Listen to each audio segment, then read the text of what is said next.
The strangest thing about Earth may be that it does not need us to be alive. Your breath, your footsteps, the roads outside your home, the lights in the distance at night, all of them feel permanent because you were born inside a human-shaped world. But for most of Earth's story, there were no hands to clear forests, no voices to name rivers, no cities pressing heat into the ground. The planet was already moving, growing, erasing, and beginning again. So if the first human body had never stood upright under the sky, what would Earth become if humans never existed? Before there were streets, fences, windows, lamps, engines, and the low, constant noise of human life, Earth was not empty. It was only empty of us. That difference is easy to miss, because the world most people know has already been shaped by human hands before they ever open their eyes. The ground outside a house may look natural, but it has often been levelled, drained, planted, paved, fenced, or cleared. The trees along a road may seem wild, yet they may stand in lines chosen by people.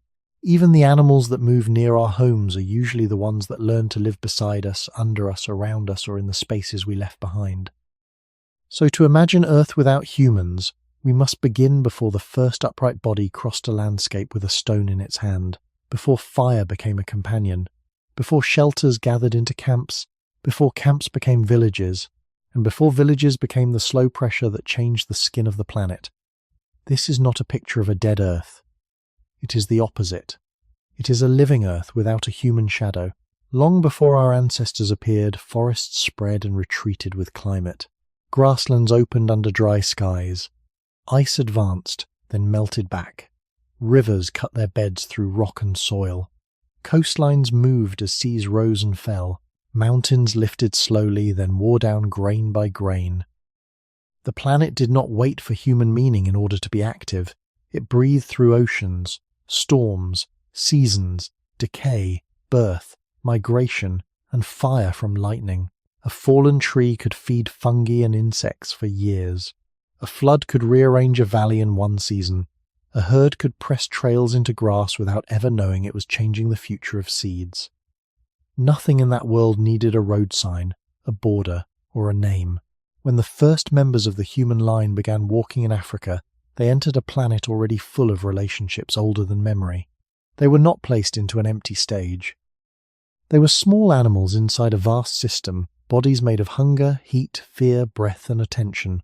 Their upright posture gave them a different view across grass and scrub. Their hands could carry, shape, and hold. Their minds could remember where water had been found, where predators moved, where fruit ripened, where stones broke well.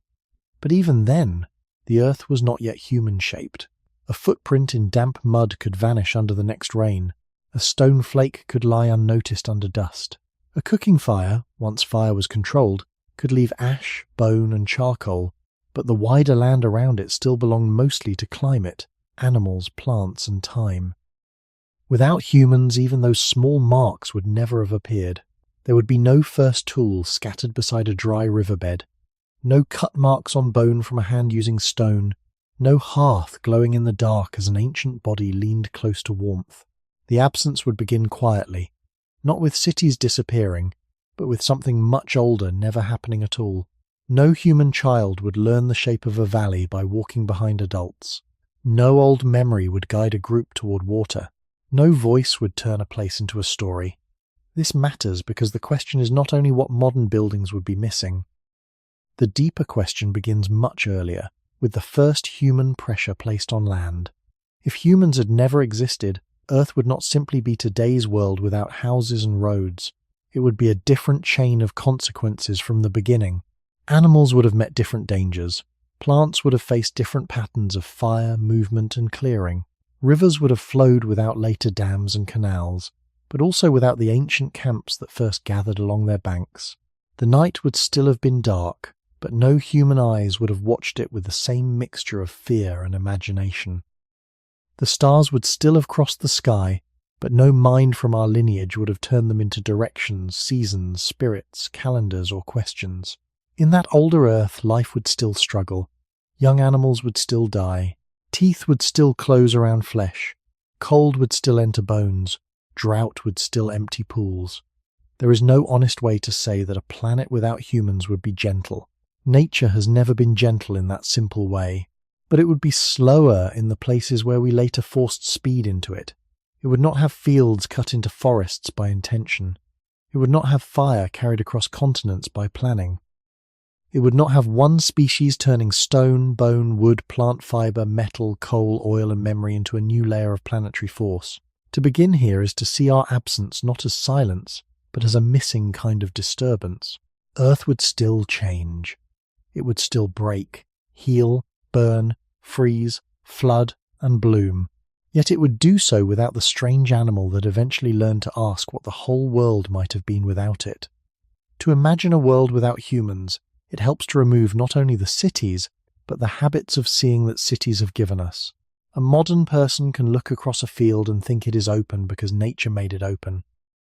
Yet many open places are old decisions made by people, grazing, cutting, burning, draining, planting, building, then abandoning. Even emptiness can be human-made. Note: a bare hillside may have lost its trees centuries ago. A quiet meadow may be the memory of livestock. A riverbank may look soft and natural while its course has been narrowed, straightened, or held between hidden walls. Human presence often remains even when no person is standing there. It becomes the shape of the soil, the missing animal, the young forest growing where an older forest was removed. So the first task is not to picture Earth as it looks now, after people vanish. It is to picture an Earth where the first pressure from our lineage never began. That is a much deeper absence. The difference would start before farming, before writing, before metal, before the first road, and even before the first village. It would begin with no small groups of ancient humans moving through African landscapes with tools, memory, fire, and shared attention. It would mean no slow expansion of one unusually adaptable body into deserts, forests, coasts, mountains, islands, and frozen margins. Our ancestors were not the strongest animals on the land. They were not the fastest. Their teeth were not the most frightening. But they carried a strange combination. Hands that could hold the world, eyes that could study it, feet that could keep moving, and minds that could pass useful knowledge from one body to another. Without that combination, Earth would have continued, but the direction of many places would have been different. A waterhole would still draw animals in the dry season. Grass would still bend under hooves. Predators would still wait where trails narrowed. Fruit would still ripen and fall, but no human group would return to the same place because an elder remembered it. No child would learn that a certain stone breaks into a sharper edge. No one would carry embers carefully from one camp to another. No one would look at a carcass and see not only meat, but a tool, a lesson, and a memory for tomorrow. The world without humans is not merely missing our buildings. It is missing the earliest habit of turning experience into a force outside the body. Other animals learn, remember, build, hunt, and shape their surroundings in many real ways. Beavers can alter waterways. Elephants can open paths through vegetation. Grazing herds can change grasslands. Termites can build structures that influence soil and air. Life has never been passive. But the human line slowly became unusual because its changes could accumulate through teaching, imitation, and shared memory with increasing power. A stone tool was small, yet it was also a way for one generation to place a method into the hands of another. Fire was warm, yet it also changed food, safety, movement, and sleep. A campsite was temporary, yet returning to places again and again began to press human memory into landscapes. If humans never existed, none of those first threads would be woven into the planet's later story. There would be no widening circle of migration out of Africa by our species, no long movement along coasts and river corridors, no arrival of humans in lands where large animals had never faced a predator that could plan, throw, burn, speak, and remember in that particular way. This does not mean every lost animal would certainly have survived or that climate would not still bring hardship. Ice ages, droughts, sea level changes, disease, competition, and volcanic events would still shape life. The honest picture is not simple, but a world without humans would remove one new kind of pressure from the ancient equation, a predator and gatherer whose power did not stay inside its muscles. It moved into tools, fire, cooperation, memory, and eventually culture. In the beginning, that power may have looked almost invisible beside a mountain, a forest, or a herd of giant animals. A few footprints, a few flakes of stone, a hearth gone cold, some bones with marks on them. Yet over deep time, small repeated acts can become planetary. The first human traces were quiet, but they opened a path toward everything later. Fields, ships, mines, cities, smoke, extinction, preservation, science, and the strange ability to imagine a world without ourselves. Without humans, that path would never open. The land would still have weather, the oceans would still rise and fall, forests would still grow, burn, and grow again, animals would still migrate under skies they did not name, but one line of change would be absent from the beginning. The line where an animal learned to carry the world in its memory, then slowly made the world answer back. A world without humans would still have mornings. Light would still move across oceans before touching the edges of forests. Mist would still lift from wet ground. Birds would still call from branches that no one had named. Insects would still work through leaves, bark, soil, and decay. Somewhere, a river would keep taking the easiest path downhill, carrying sand, clay, fallen branches, and the bodies of small creatures toward a sea that did not need to be mapped. This is the quiet difficulty of imagining Earth without us. The planet would not look like a paused version of our world. It would not be waiting for houses, farms, or language to arrive. It would be complete in a different way, filled with motion, but missing the one animal that turned motion into remembered meaning. The earliest humans began as bodies inside this living pattern, not above it. They had to follow water, food, weather, and the movement of other animals. Their first power was not domination. It was attention. They noticed. They remembered. They carried small lessons across distance. A place where stones could be struck into sharp flakes became valuable. A place where animals crossed a narrow point became important. A tree that fruited at a certain time of year became part of a mental map. These things may sound small beside the later weight of cities, but they were the first ways the human body began to change the relationship between life and place. Without humans, those mental maps would never gather. The land would still be known by animals, but not in the same cumulative way. A wolf can know a range. An elephant can remember water. A bird can cross continents by inherited and learned cues. These are deep forms of life's intelligence.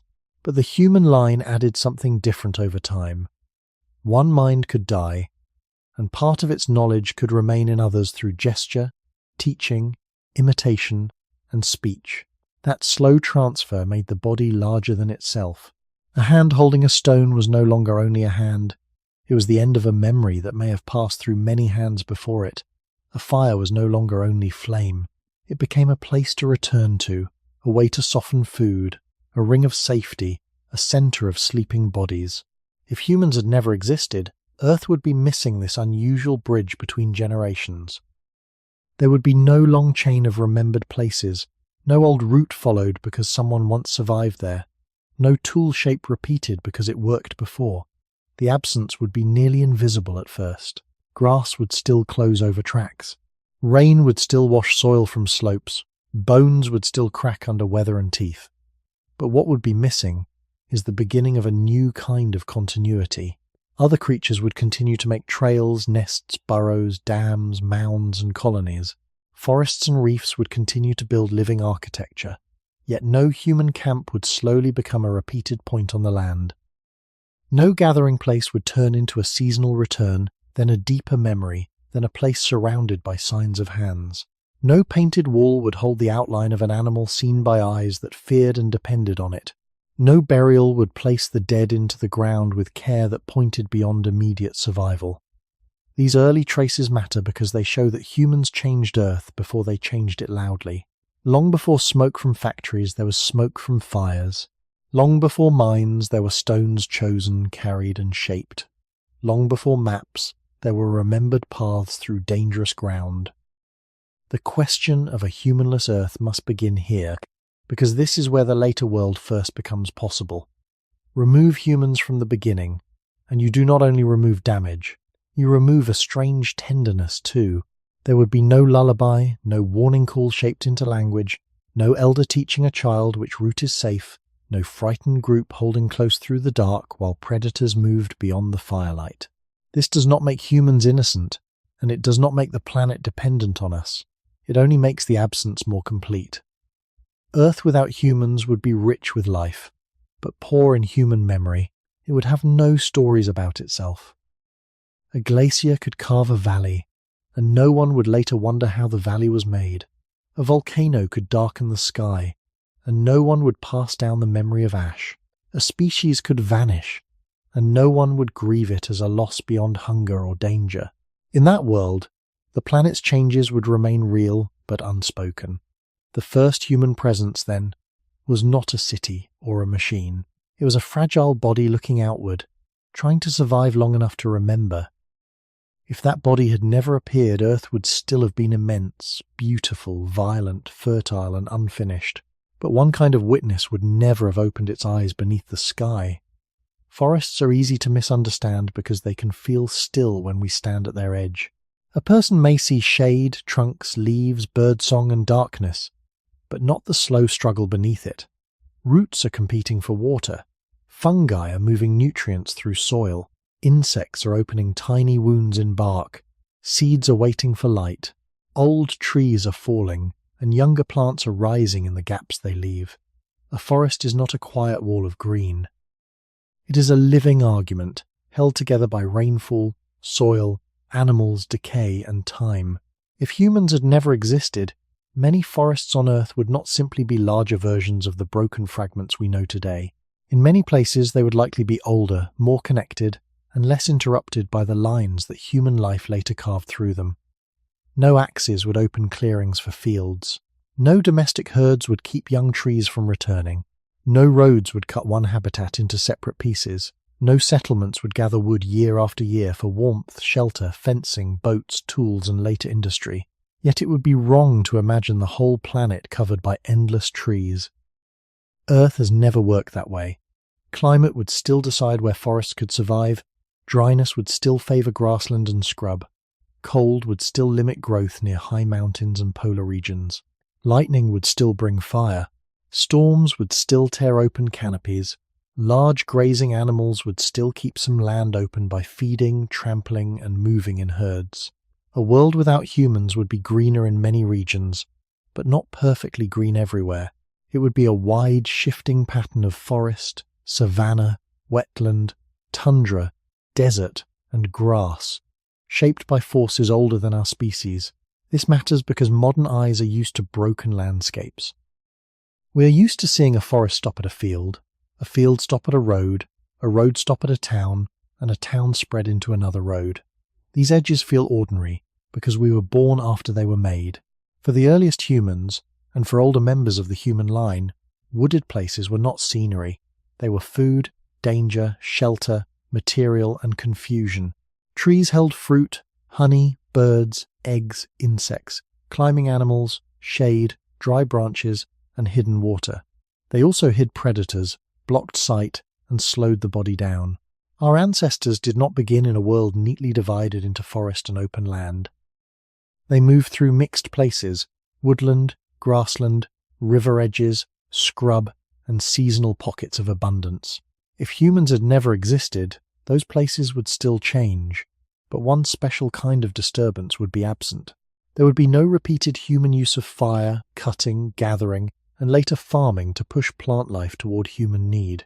The first stone tools did not clear forests like agriculture would much later, but they marked the beginning of a new relationship with plants and wood.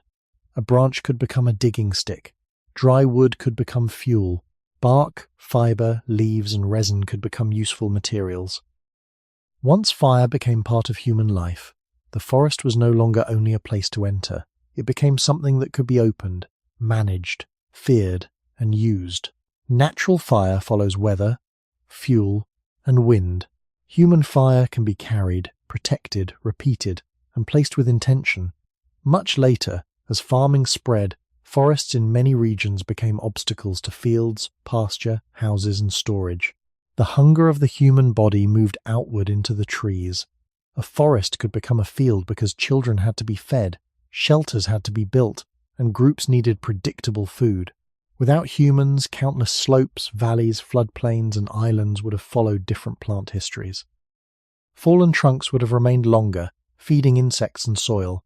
Riverbanks would have kept more wooded edges. Seeds would have moved without fences, plows, and grazing animals brought by people. Trees would still die from drought, ice, insects, wind, and fire. But their deaths would belong more fully to older cycles, not to the expanding appetite of one animal that learned to turn shade into civilization. If the forests of a humanless Earth were older and less broken, they would also be harder for the human mind to simplify. We often imagine trees as the opposite of open land, as if nature must choose between forest and grass.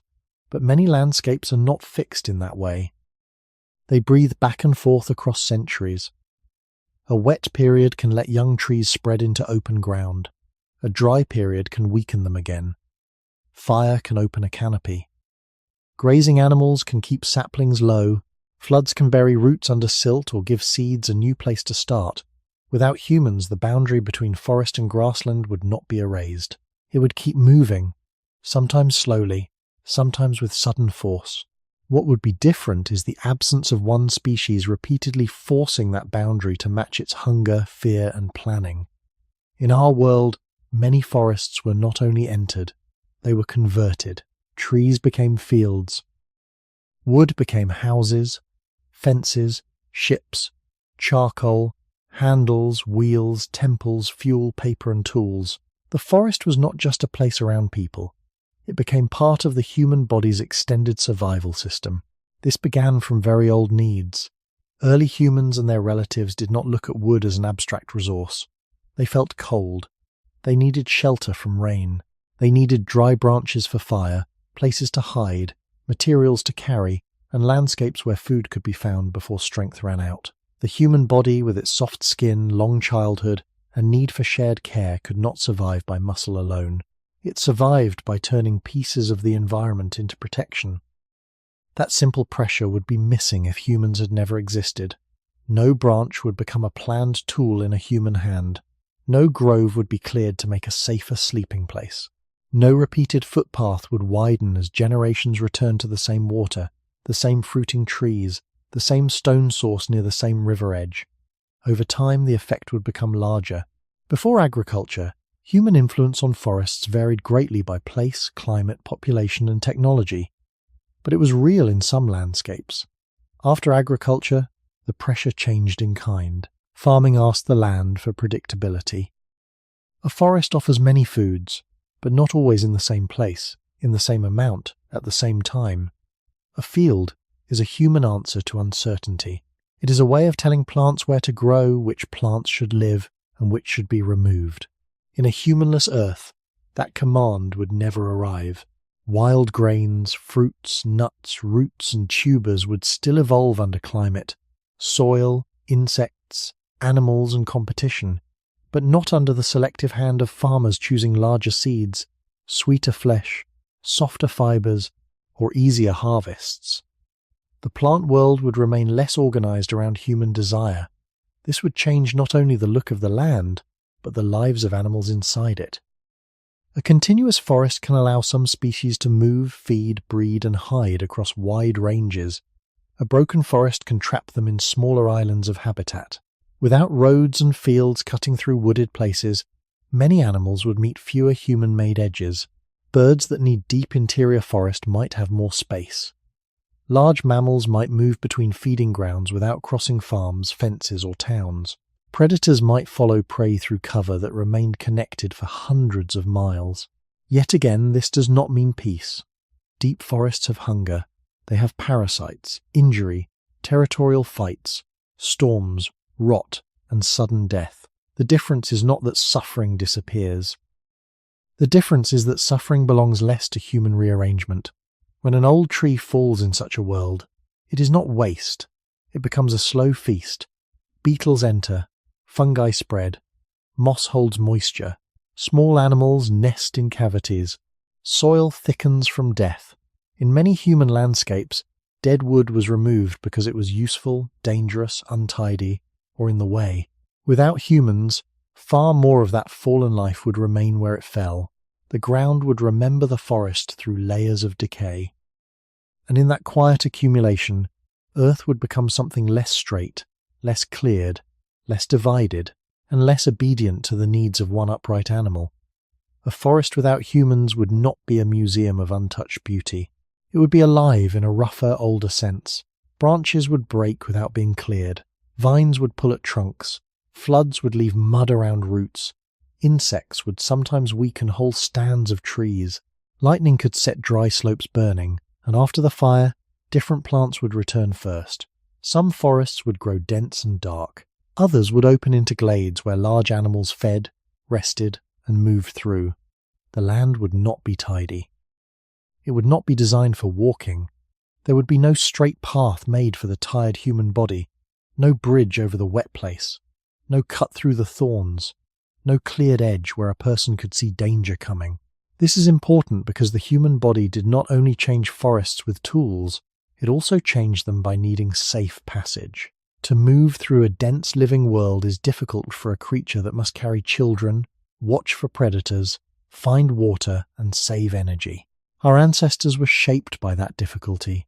They looked for edges, openings, riverbanks, animal trails, and places where sight could travel farther. They did not invent the difference between open and closed land, but over time they learned to use it, widen it, and later create it. Without humans, many of those openings would still exist, but they would belong more to weather, animals, and fire than to human planning. A clearing might appear because a huge tree fell and tore a hole in the canopy. A meadow might remain because grazing animals returned again and again. A river might keep a corridor open by flooding its banks. But no clearing would be kept open because people wanted a camp. No edge would be sharpened because farmers needed sunlight for crops. No forest would be thinned because wood had become fuel for a village that would grow, divide, and demand more wood again. Over generations, the difference would become visible not as one dramatic event, but as 1,000 missing cuts. A hillside that in our world became pasture might remain woodland. A valley that became farmland might keep a deeper cover of trees, shrubs, and wetlands. A coastal forest that was cleared for ships, houses, and fields might keep more of its old roots holding the soil. The first humans began as foragers within living landscapes, not as builders of nations, yet their bodies already carried the seed of later change. Hunger made them search. Memory made them return. Hands made them gather and shape. Fire made night and food different. When those abilities met forests, they created a new kind of pressure, not all at once and not everywhere in the same way, but slowly enough to become part of the planet's history. Without humans, there would be no long path from gathered branch to controlled flame, from temporary shelter to wooden house, from useful clearing to permanent field. Forests would still rise and fall under climate, but they would not be repeatedly translated into human security. They would not be asked to become grain, fences, beams, charcoal, paper, roads, or empty space around a settlement. This also means the sounds of a humanless forest would be different. There would be no chopping in the distance, no livestock bells, no wagon wheels, no machines, no saws, no engines, no voices calling across a clearing. Instead, sound would come from wind, insects, birds, rain, hoofbeats, cracking branches, and the sudden alarm of animals sensing danger. The darkness under the trees would remain darkness for itself. No firelight would gather human faces into a circle. No child would be warned not to wander too far. No old story would teach which tree gives medicine, which fruit ripens late, which path leads home. Earth would gain continuity, but lose that one kind of remembering. The forests that remained unbroken would be fuller in wood, soil, shade, and animal movement, yet they would be empty of the strange human habit of turning every place into meaning. Large animals change a landscape simply by being alive. They do not need tools, language, or plans. A herd crossing wet ground can press paths into soil. A mammoth, an elephant, or a giant ground sloth feeding on branches can open spaces where sunlight reaches smaller plants. Bison, wild horses, aurochs, deer, and other grazers can keep grasslands from closing too quickly into young forest. Predators follow them, and scavengers follow what predators leave behind. Dung feeds insects. Hooves disturb seeds. Bones return minerals to the ground. To imagine Earth without humans, we have to imagine not only more trees in some places, but more large bodies moving through them, around them, and against them. The disappearance of many large animals near the end of the last ice age is one of the most important and difficult parts of this question. It would be dishonest to say humans alone caused every extinction. Climate was changing sharply. Ice sheets were retreating. Rainfall patterns shifted. Vegetation changed. Some animals lost the environments they had depended on for thousands of years. But it would also be dishonest to pretend humans were only spectators. Wherever modern humans spread, they brought a new kind of pressure. Not the strongest teeth, but planning, cooperation, fire, weapons, memory, and the ability to return again and again to the same vulnerable animals. In a world where humans never existed, many large animals would have faced climate change without that added hunter. Some would still have vanished. Others might have survived longer, in larger numbers, across wider ranges. The Earth would not simply contain more animals. It would contain different relationships between animals and land. Think of the ancient human body entering those worlds. It was small beside a mammoth, weak beside a great cat, slow beside a horse. But it could throw, it could wait, it could learn the habits of prey, it could share knowledge around a fire, it could follow tracks and remember seasons. That kind of intelligence did not look like a claw or a horn, yet it changed the danger felt by other species. A large animal that had evolved with lions, wolves, or saber-toothed cats might understand sudden attack, smell, speed, and ambush. It may not have been prepared for a creature that could stand back, coordinate, burn vegetation, drive animals toward traps, or hunt the young and slow with tools. Without humans, this particular pressure would be absent from every continent and island. The effect would be especially important in places where animals had little previous experience with human hunters. Islands are the clearest example, because isolated animals often evolve without fear of land predators or with fewer defenses against them. In our world, when humans reached many islands, they brought hunting, fire, habitat change, and later animals such as rats, pigs, dogs, and goats. Without humans, island birds, reptiles, and mammals would have followed very different histories. Some would still be vulnerable to storms, volcanic eruptions, sea level change, disease, and chance. But they would not meet that sudden human package of fire, tools, hunger, travel, and introduced species. On larger continents, the difference would be quieter, but still deep. More large grazers could mean more open patches inside forests. More browsing animals could keep some trees from dominating. More predators could shape where prey feed and rest. A living Earth without humans might have sounded heavier. More hooves in the distance, more branches breaking under large bodies, more alarm calls, more scavengers gathering after a kill. It would also have been harsher. More large animals does not mean a kinder planet. It means more competition, more predation, more young dying in the cold or dry season. Still, those deaths would belong to older ecological pressures, not to the expanding reach of one upright animal whose hunger eventually travelled farther than its feet. The great animals of a humanless Earth would not be decorations added to the landscape. They would be engineers of it, though not in the human sense. They would shape the world by eating, walking, fighting, dying, and returning their bodies to the soil. A herd of large grazers moving across open country can keep grasses low and prevent young trees from taking over too quickly. Browsers feeding on leaves and branches can open the lower parts of forests, creating spaces where light reaches the ground.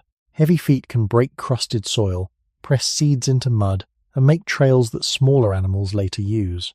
A carcass can feed wolves, cats, birds, insects, bacteria, and the roots of plants growing nearby.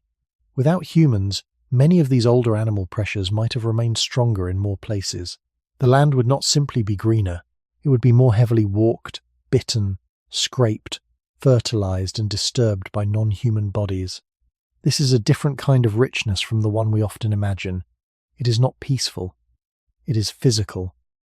It is the weight of life pressing into the earth, For early humans, this world of large animals was not romantic.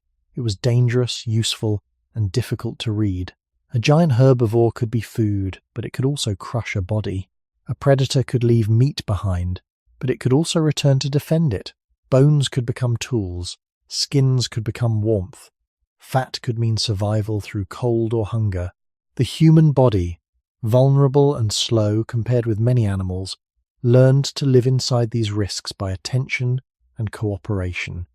Without humans, those encounters would never occur. No group would study the weakness of a herd. No hunter would notice when animals crossed a frozen river or gathered at a shrinking waterhole. No fire would be used to open a path, drive prey, or protect a sleeping group.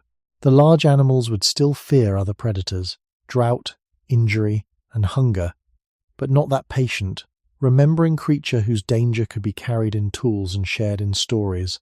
On continents such as Africa, where large animals evolved alongside earlier human relatives for a long time, some species had deep histories of responding to hominins as part of the landscape, but in other places, the arrival of humans was later and sharper.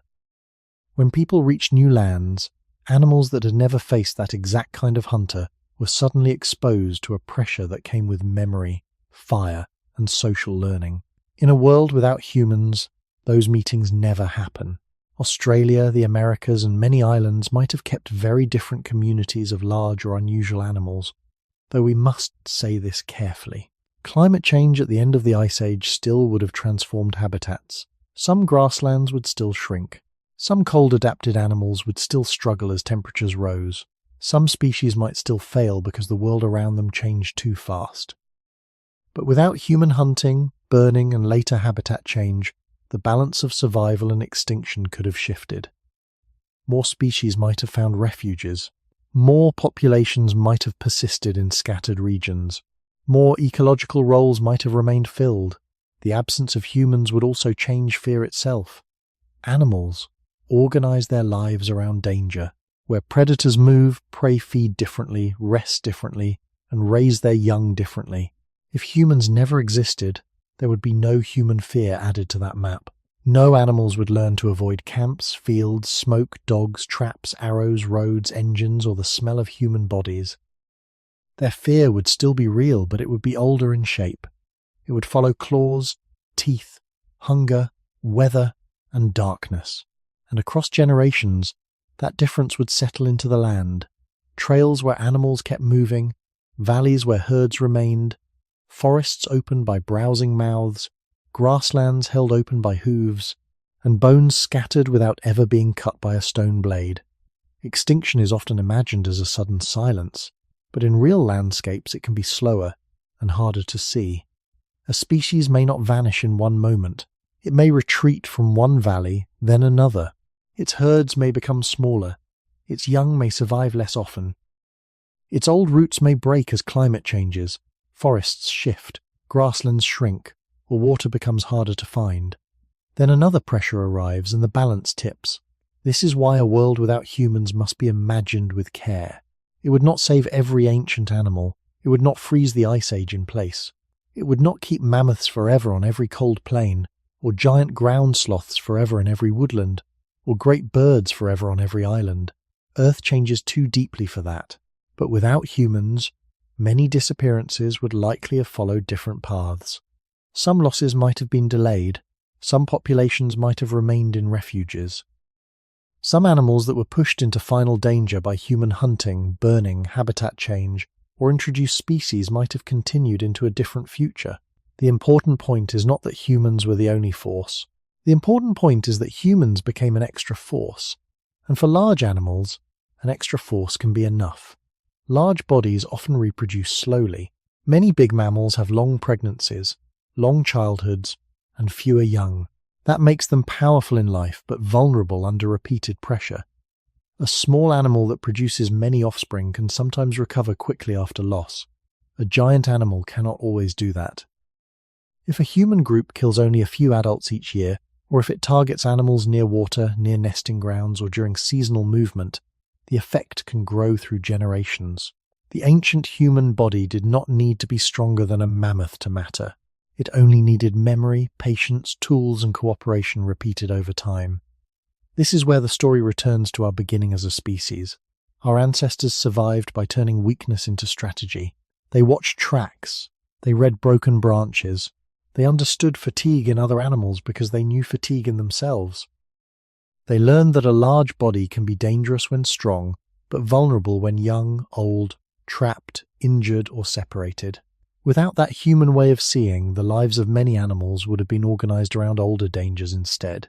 They would still face wolves, cats, drought, cold, disease, and hunger, but they would not face a creature whose greatest weapon was not its body, but its ability to remember yesterday and prepare for tomorrow. The difference would ripple outward. More large herbivores in some regions could keep more land open. More predators could keep prey moving. More scavengers could feed from larger remains. More bones would lie uncut in mud, caves, riverbeds, and open ground. The fossil record of such a world would tell another story, though there would be no human mind to read it. There would be no museum glass, no careful label, no scientist brushing soil from a tooth and wondering what had been lost. The animals would simply live, struggle, migrate, breed, and die inside time. On islands, the difference could be even more dramatic. Many island species evolved in isolation, with limited fear of humans or introduced predators. In our world, human arrival often changed island ecosystems quickly. Without humans, there would be no boats carrying rats by accident, no pigs rooting through ground nests, no goats stripping young plants, no fires set to clear vegetation, no hunting of birds that had never learned to flee from a person. Storms and volcanoes would still destroy, sea levels would still rise and fall, but the sudden arrival of human disturbance would never happen. So a humanless Earth might hold more strange birds, more giant reptiles in some places, more ancient-looking mammals in others, and more living reminders of evolutionary paths that our world has already lost. It would be a planet where many animals still feared death, but not us. And that absence would change not only who survived, but how the whole Earth moved beneath their feet. A planet without human fields would not only look different from above, it would grow differently from the ground upward. The plants that feed most people today did not become familiar by accident. Wheat, rice, maize, barley, potatoes, millet, sorghum, beans, and many fruits were shaped over long periods by human choice. People saved certain seeds, protected certain plants, moved them into new soils, watered them, weeded around them, and carried them far beyond their original ranges. Without humans, these plants would still have wild relatives. Grasses would still flower and scatter seeds. Vines would still climb. Tubers would still hide energy underground. Trees would still make fruit to attract animals, but they would not be organized into fields, rows, terraces, orchards, storage pits, and granaries. They would not be pushed toward the needs of the human mouth. A wild grass does not naturally try to become bread. A wild fruit does not naturally try to become sweet enough for a market. These changes came from repeated human attention, from hunger, from the need to feed children through dry seasons and cold months. If humans had never existed, Earth would be missing this enormous partnership between our bodies and the plants we taught to feed us. The first steps toward that partnership were not grand. They began with gathering. Long before farming, early humans and their ancestors watched where edible plants appeared, when they ripened, which ones caused sickness, which ones could be dug up, roasted, cracked, or carried. The human body needed energy, but energy in the wild is scattered. A fruiting tree may be generous for a short time, then empty. A patch of roots may be hidden under hard soil. Seeds may be small, dry, and difficult to process. Human hands and memory made a difference. A hand could gather more than the mouth could hold. A mind could remember where food returned with the season. Fire could make some foods softer, safer, or easier to digest. Later, much later, these habits of noticing and returning helped create farming. Without humans, there would be no creature turning plant memory into a harvest plan. No family would return to a place because wild grain had grown well there last year. No seed would be saved because it was larger, easier to grind, or less likely to fall before collection. No clearing would be guarded because it held next season's food. This would change the earth in a deep way, because agriculture did more than feed people. It changed which plants became common. It reduced many mixed landscapes into fewer chosen species. It made some plants powerful by making them useful to us. In a humanless world, no wheat fields would spread across open land. No rice paddies would hold shallow water in shaped earth. No maize would travel from its ancestral region into continents that had never known it. No orchards would line hillsides with trees selected for sweetness, size, and predictable fruit. The plant world would remain more locally bound, carried by wind, water, birds, mammals, and time, not by ships, caravans, trade routes, and human migration. For the first humans, food was a daily uncertainty written into the body. Hunger was not an idea. It was weakness in the legs, emptiness in the stomach, slower thought, colder nights, and greater danger for children. Farming was one human answer to that uncertainty. It did not make life easy, but it changed the question. Instead of only following food, people began asking land to stay and produce. If humans never existed, land would never be asked in that way. Plants would still flourish, fail, compete, and adapt. But they would not be drawn into the human project of storing calories against the future. There would be no villages built around grain, no harvest seasons filled with human labor, no barns holding the energy of a field, no domesticated landscape where wild abundance had been narrowed into planned survival. Earth would still feed countless creatures. It simply would not feed one species by becoming a field beneath its hands. Domestication did not only change plants, it changed the animals that lived closest to human hunger, fear, warmth, and movement. A world without humans would have no cattle as we know them, no sheep shaped for wool, no goats following people across dry hills, no pigs living near settlements, no chickens spread across continents, no horses carrying riders, pulling carts, or changing war and travel. There would be no house cats sleeping near human food stores, no dogs waiting beside a fire, watching the faces of people for signals. These animals did not appear in their modern forms by chance.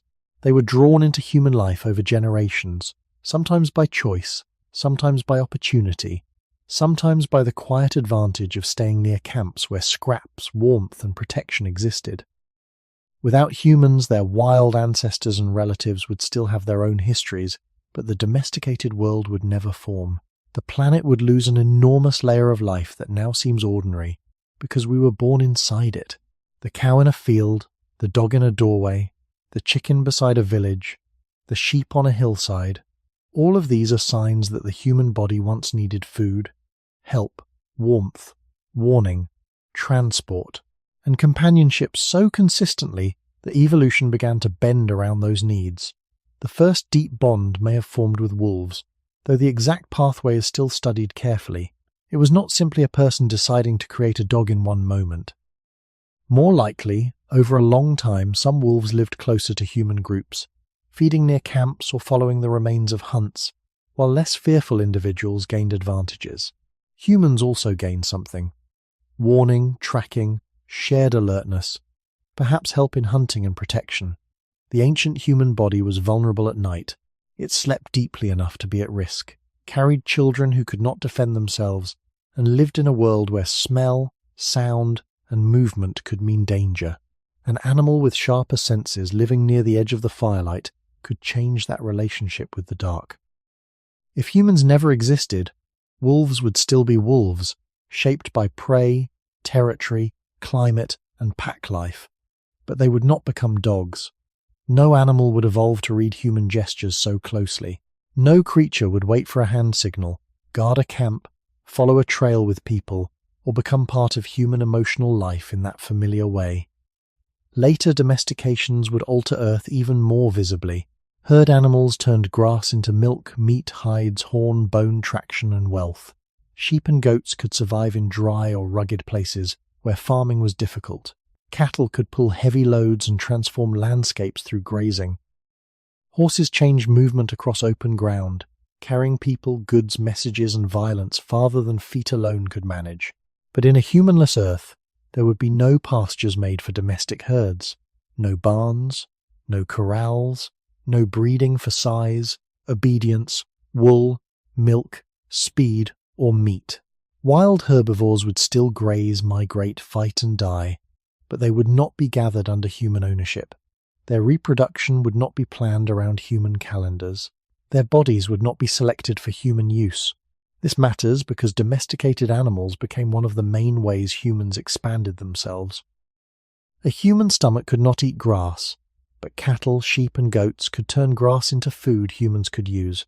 A human back could not carry endless weight, but donkeys, oxen, camels and horses could move loads across distance.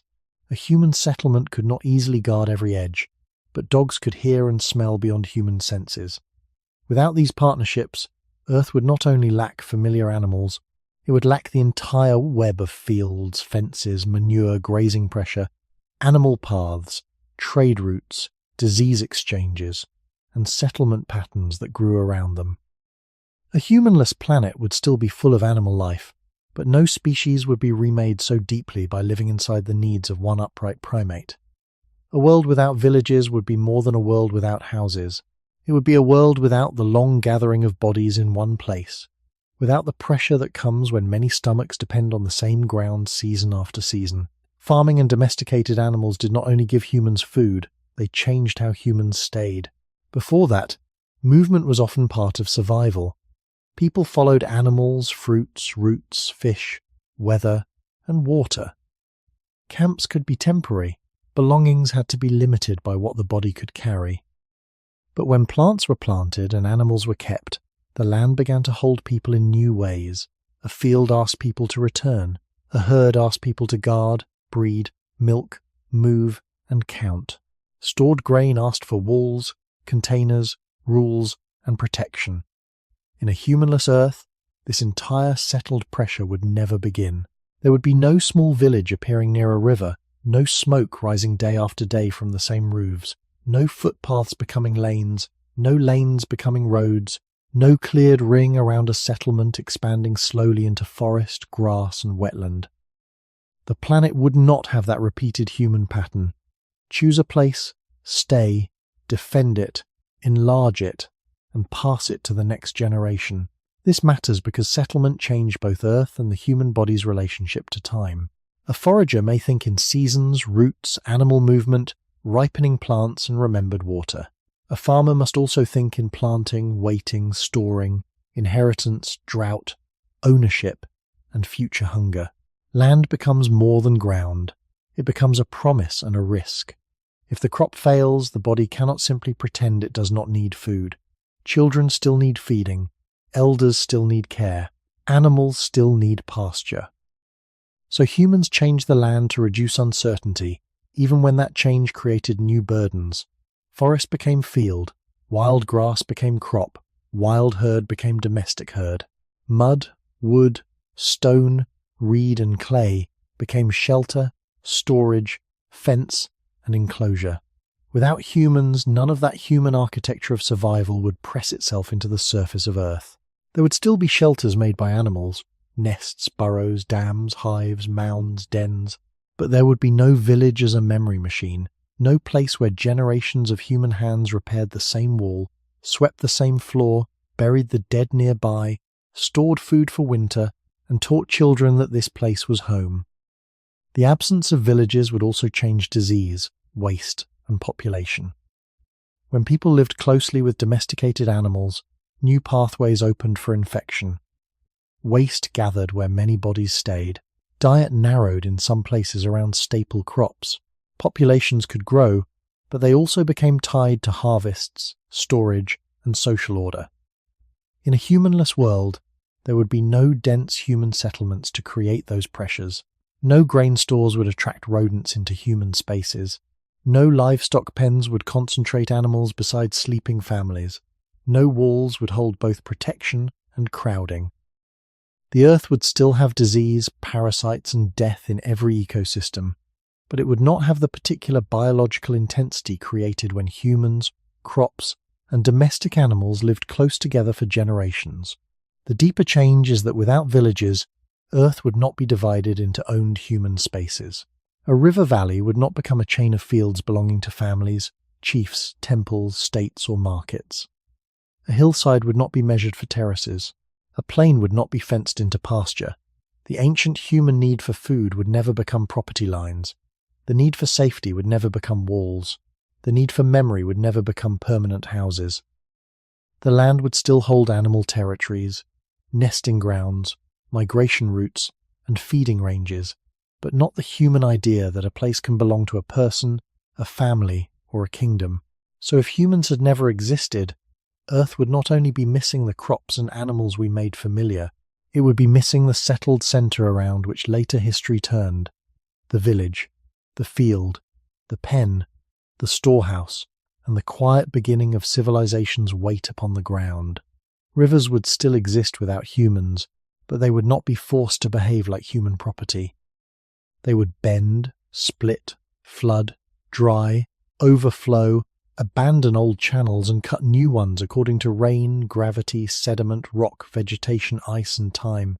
A river is not only water moving downhill, it is a living corridor of mud, roots, fish, insects, fallen trees, floodplains, wet soil, and animals that come to drink.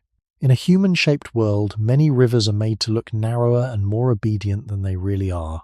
Their banks are strengthened, their bends are cut off, their floods are held back, their wetlands are drained.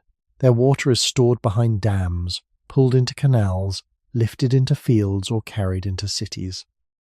If humans had never existed, rivers would not be clean lines on a map. They would remain restless bodies, spreading where land allowed them, carrying mountains grain by grain toward the sea. This difference begins much earlier than modern engineering. The first humans and their ancestors depended on rivers because water shaped survival long before it shaped civilization. A river meant drinking, fish, shellfish, plants, animals coming to the bank, softer ground for tracks, stones exposed by erosion, and routes through difficult land. The human body, needing water every day, could not ignore these corridors. Feet followed them, camps gathered near them, memories formed around them. A dry season could make a riverbank more important than almost any other place. Without humans, rivers would still draw life, but no human group would sit beside them, watching animal movement, shaping stone, making fire, or learning that a certain bend meant safety and another meant danger. The river would not become a remembered path in human minds. It would simply continue as water and habitat. Later, when farming began, rivers became more than places to visit. They became tools for staying. Floodplains could feed crops. Seasonal floods could renew soil. Channels could bring water where rain was uncertain. But once people depended on planted fields, a river's freedom became a threat as well as a gift. Too little water brought hunger. Too much water destroyed crops and homes. So humans began to control water. Ditches, levees, embankments, reservoirs, canals, and eventually great dams. In a humanless Earth, none of these structures would exist. No valley would be drowned behind a dam wall. No fish migration would be blocked by concrete. No delta would be starved of sediment because mud had been trapped upstream. No wetland would be drained to make a field appear stable. A flood would still be dangerous for nests, burrows, young animals and plants. It would still drown, break, and bury. But it would also feed floodplain forests, recharge wetlands, spread nutrients, create ponds, and open new habitats. Without humans, rivers would be allowed to be destructive and generous in the same breath. They would not need to protect houses, roads, bridges, warehouses, and crops, because none of those would stand in their way. Coastlines would also tell a different story. Where rivers meet the sea, sediment builds deltas, marshes, mudflats, and shifting islands. In our world, many coasts carry ports, seawalls, drainage systems, roads, and cities, because human life has always been drawn toward water. The ancient human beginning was tied to coasts and rivers through food, movement, and memory, and that attraction eventually became settlement, trade, and industry. Without humans, shorelines would still move under tides, storms, sea level change, and erosion. Mangroves, salt marshes, reefs, dunes, and estuaries would still grow, break, retreat, and return. But they would not be forced to hold a fixed shape for human buildings. Earth's waters would remain less straight, less contained, less hurried by our need for control. Rivers would still change the planet, but they would change it in their own time. not according to the plans of the animal that learned to fear both thirst and flood. Without humans, wetlands would remain among the most important places on Earth, not because they are neat or easy to use, but because they are unfinished by nature itself. A wetland is neither fully land nor fully water. It holds both. Mud, reeds, shallow pools, roots, fish, frogs, insects, birds, and slow decay all gather there. To the human eye, especially the eye of a farmer or builder, such places can seem troublesome. They are hard to walk through. They flood unexpectedly. They breed insects. They refuse straight lines. Yet for countless forms of life, wetlands are nurseries, filters, shelters, and feeding grounds. If humans had never existed, many marshes, swamps, bogs, mangroves, and floodplain pools would not have been drained, filled, cut by roads, or turned into farmland and city ground.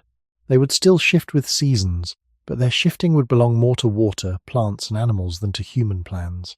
This connects directly to the earliest human body, because our ancestors were drawn to wet edges for practical reasons.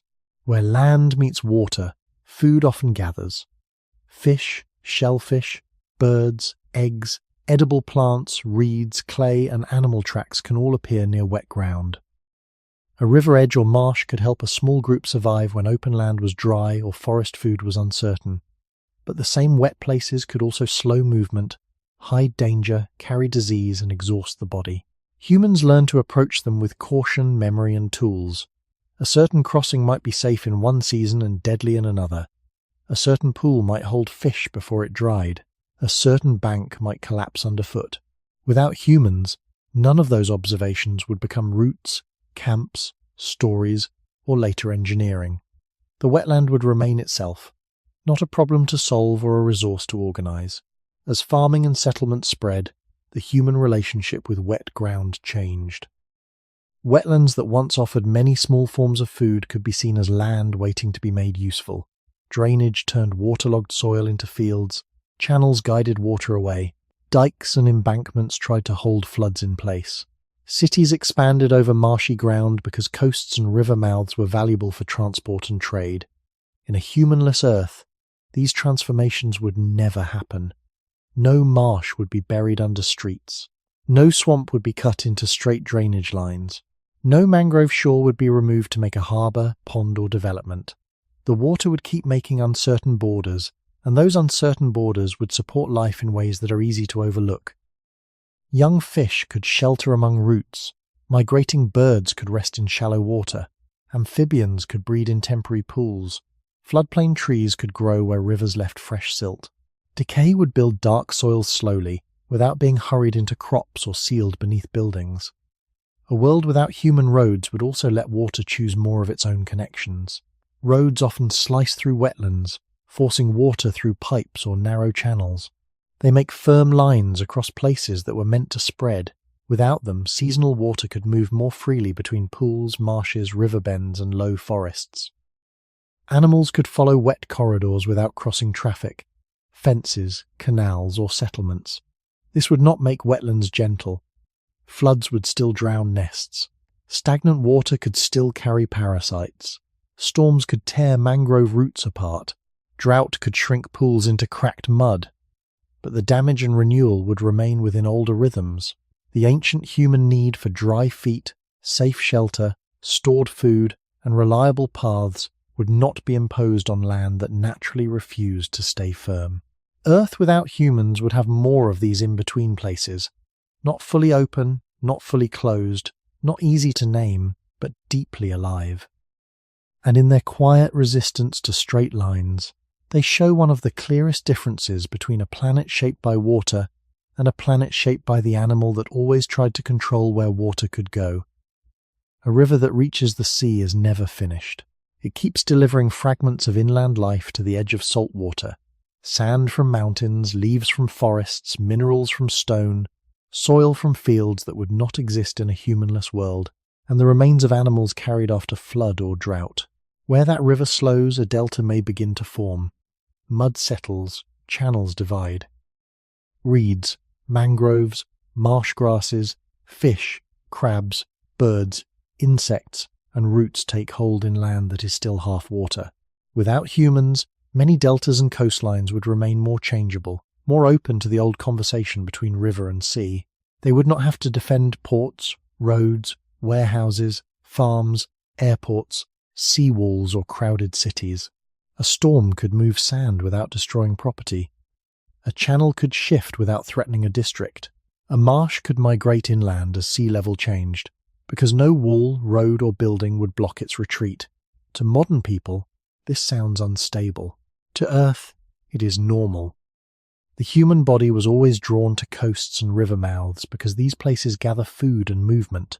Fish, shellfish, birds, plants, fresh water, driftwood, clay, reeds, salt, and animal crossings can all meet near the edge of water. For early humans, such places could reduce hunger, but they also demanded knowledge. Tides rise. Mud traps feet. Storms arrive. Fresh water can turn brackish. A safe shore in one season can be dangerous in another.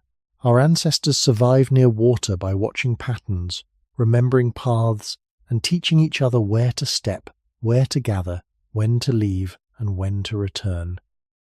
If humans had never existed, these edges would still teem with life, but no human memory would gather around them. No campsite would sit above a tidal flat. No shell middens would slowly build from meals eaten over generations. No canoe, raft, harbour, fishing net, or coastal village would appear. The coast would not become a doorway for human expansion. It would remain a meeting place for water, land, and non-human life.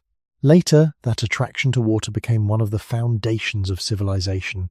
Rivers carried crops, timber, stone, animals, people, tools, and ideas. Coasts allowed movement beyond what feet could do alone.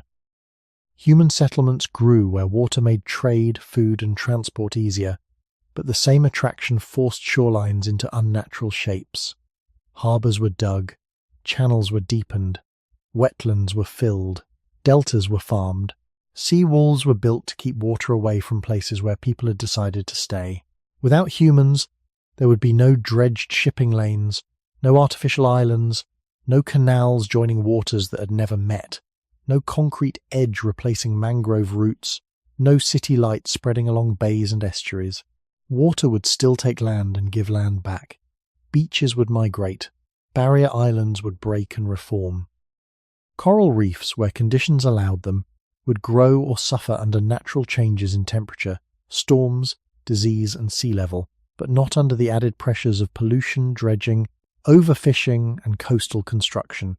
This does not make the shore gentle.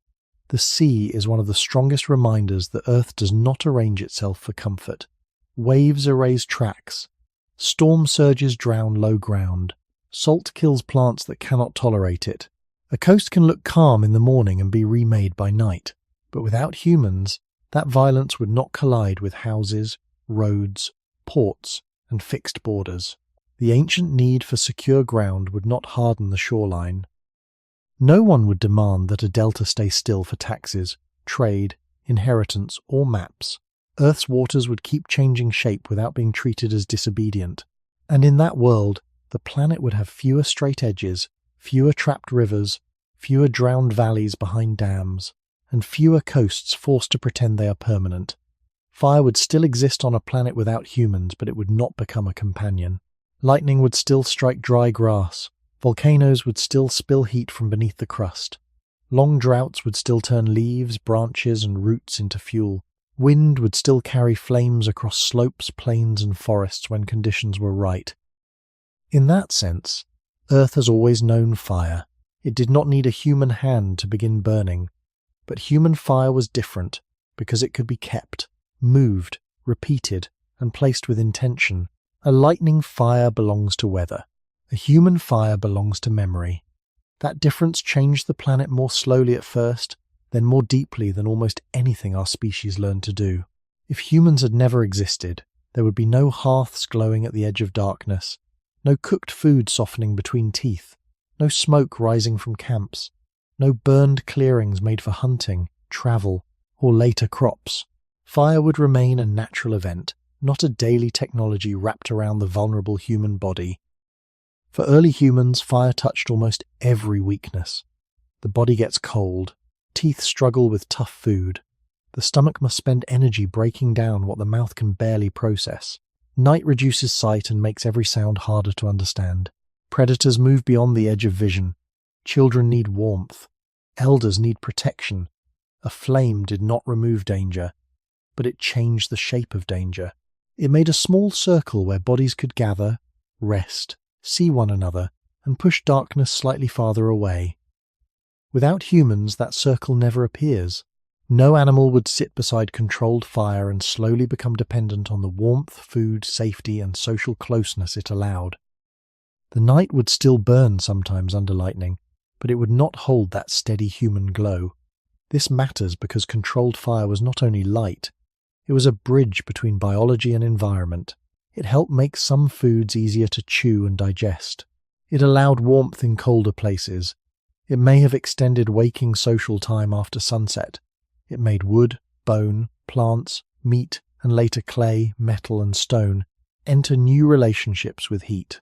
Without humans, a tree branch would burn only when natural conditions carried it into flame. It would not be chosen, dried, gathered, saved, and fed into a fire by hands that understood tomorrow's cold. A piece of meat would rot, freeze, dry, or be eaten raw by other animals. It would not be roasted because a human group had learned that heat could change food before it entered the body. The human beginning is tied to this change because our species did not simply adapt to nature. We began to place small, controlled conditions around ourselves. Warmth against cold, light against dark, cooked food against tough food, shared space against isolation. Fire was one of the earliest ways the outside world became part of human survival strategy. A humanless Earth would lose that entire path. It would have wildfires but no campfires. It would have volcanic heat but no kiln. It would have lightning but no torch carried from one place to another. Later, this absence would grow enormous. Without fire in human hands, there would be no slash and burn clearing, no charcoal making, no pottery firing, no metal smelting, no engines fed by coal, oil, and gas. But at the beginning, the missing thing would be smaller and more intimate. No tired bodies leaning toward warmth after a cold day. No faces lit by flame. No stories forming in the half-light. No child learning that fire is both danger and shelter. Earth would still burn. It would still blacken hillsides, renew some grasslands, kill trees, release seeds, and leave ash behind. Yet it would never become the planet where one animal learned to carry a piece of the sun in its hands. Natural fire follows conditions. It waits for dry grass, fallen branches, heat, wind, and a spark from lightning or volcanic force. It can sleep in a landscape for years, then move quickly when the season turns dangerous. In some ecosystems, fire is part of renewal. Certain seeds open after heat. Some grasses return stronger after burning.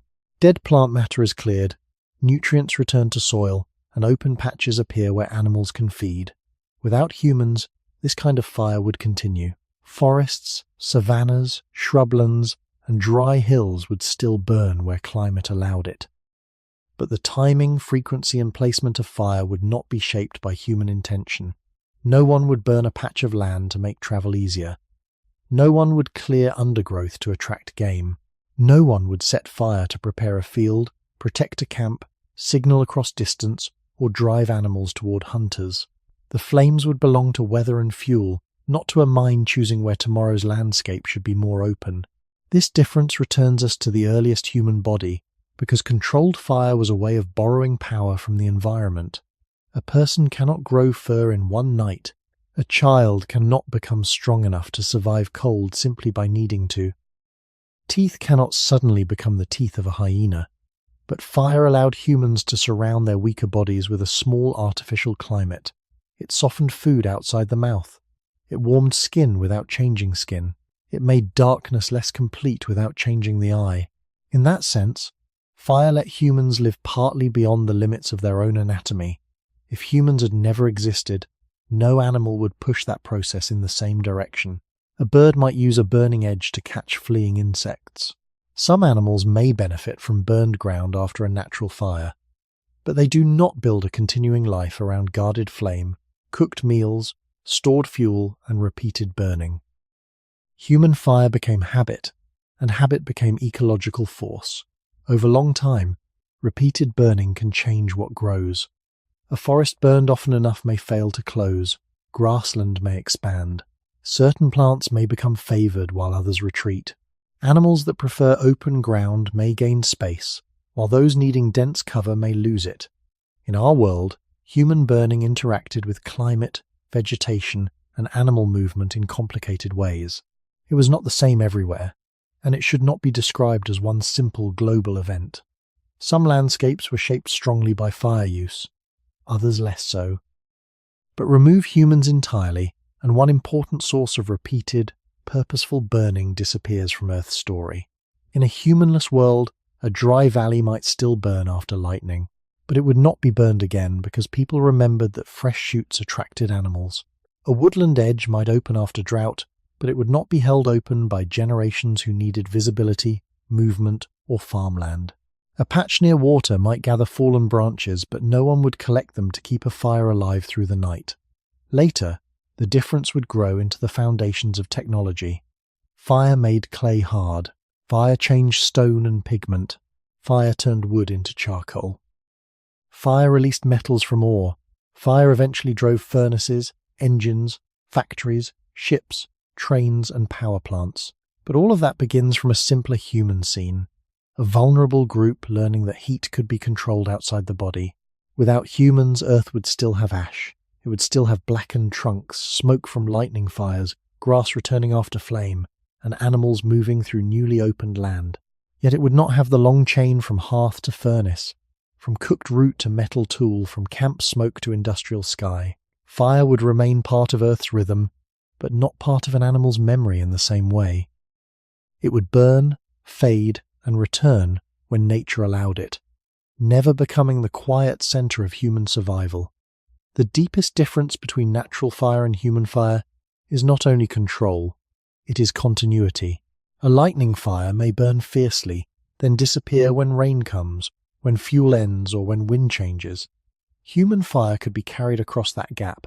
It could be protected under ash, fed with dry wood, moved from one camp to another, and brought back to life in a new place. That small continuity changed the relationship between the human body and the earth. Heat was no longer only something found in the sun, in a warm season, or in the rare violence of lightning. It became something a group could keep near the sleeping body. Without humans, there would be no such carried flame. Fire would not cross landscapes inside memory. It would not travel with migration. It would not become a portable boundary between cold and warmth, raw and cooked, darkness and sight, fear and rest. The ancient human beginning becomes clearer here, because fire did not make humans separate from nature in one sudden step. It made them more deeply entangled with it. A fire needed fuel, dry wood, attention, oxygen, safe placement, and shared caution. It could protect, but it could also destroy a shelter or burn skin. It demanded respect before it gave comfort. Around it, bodies could sit closer together. Food could be shared more slowly. Night could become a time for social contact, not only danger. The human face, lit by flame, became visible after sunset in a way most animals never experience. Without humans, nights across Earth would still have moonlight, starlight, glowing fungi, and occasional wildfire. But there would be no steady circle of warmth where tired bodies gathered and exchanged memory. There would be no long evening in which the day's dangers became gesture, warning, imitation, and eventually story. This matters because the later human world grew from those quiet circles as much as from tools or fields. A hearth is small, but it teaches repeated return. People come back to it. They arrange space around it. They sleep near it. They protect children beside it. They place food into it and remove food changed by it. Over many generations, the fire became a center around which human attention settled. If humans never existed, Earth would have no such centers. Ash would still lie after natural burns, but not in rings that mark repeated human presence. Charcoal would still form in forests, but not from branches gathered by hands. Heat would still transform landscapes, but not meals, shelters, clay vessels, metal ores, or the social life of one species. The absence would move forward through history like a missing route. No cooking means a different path for bodies and diets. No controlled heat means no pottery hardened for storage. No charcoal and furnace traditions mean no metal tools, no ploughs, no weapons of bronze or iron, no engines born from combustion. Much later, there would be no coal-fired industry, no oil-driven transport, no industrial smoke changing the atmosphere. But if we rush too quickly to factories, we miss the quieter truth. The first missing thing is not the smokestack. It is the fragile glow in a dark camp, the moment when an animal learned to keep warmth alive outside its own flesh. In a humanless earth, fire would remain powerful, but impersonal. It would clear and renew. It would kill and open. It would blacken bark, release seeds, and leave minerals in ash. Some ecosystems would still depend on it, and some would still fear it, but no species would make it into a shared inheritance with the same reach. No elder would show a child how to feed it carefully. No group would carry embers through cold dawn. No landscape would slowly record the repeated burn marks of human need. Earth would still burn under the sky, but it would never become a planet with hearths. The sky of a humanless Earth would still change. Clouds would gather over warm seas. Winds would carry dust from dry lands. Volcanoes would release gases and ash.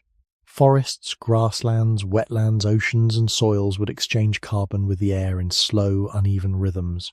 Ice sheets would grow during colder periods and shrink during warmer ones. The planet's climate would never be perfectly steady, because Earth has never been a machine holding one temperature forever. Even without humans, the atmosphere would have its own history. But that history would be missing the sudden modern surge caused by one species burning ancient carbon that had been buried for millions of years. There would be no coal mines feeding furnaces, no oil wells feeding engines, no gas pipelines, no cement industry on a planetary scale, no billions of vehicles, no cities glowing with energy pulled from the deep past. The air would still carry change, but not the same human acceleration. This difference begins with a simple truth about the human body. It is fragile in weather. We are warm-blooded animals with skin that does not protect us well from cold, heat, rain, or long exposure. Our ancestors needed shade, fire, shelter, clothing, food, and water to survive conditions that many other animals meet with fur, feathers, burrows, migration, or seasonal dormancy.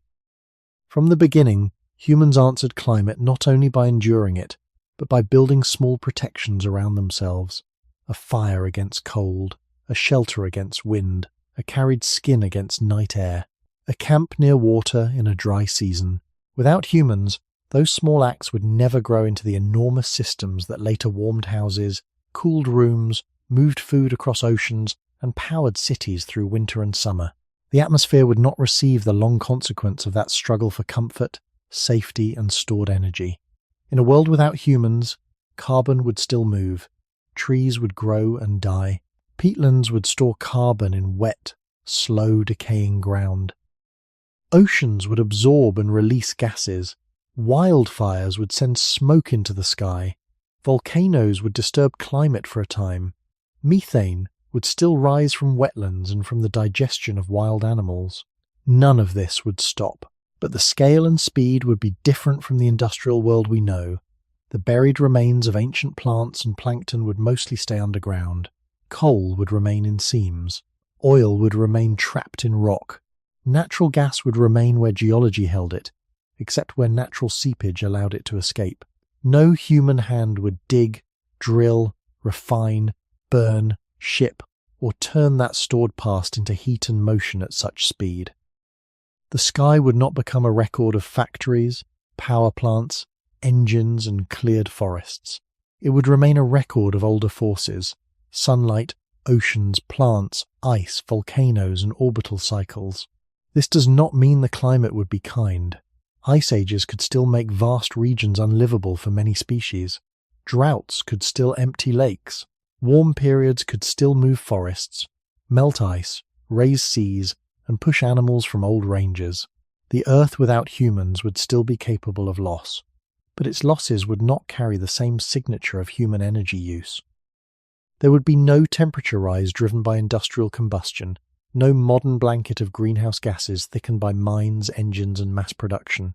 The ancient human need to survive cold nights would never grow into a civilization that burned the buried sunlight of vanished worlds.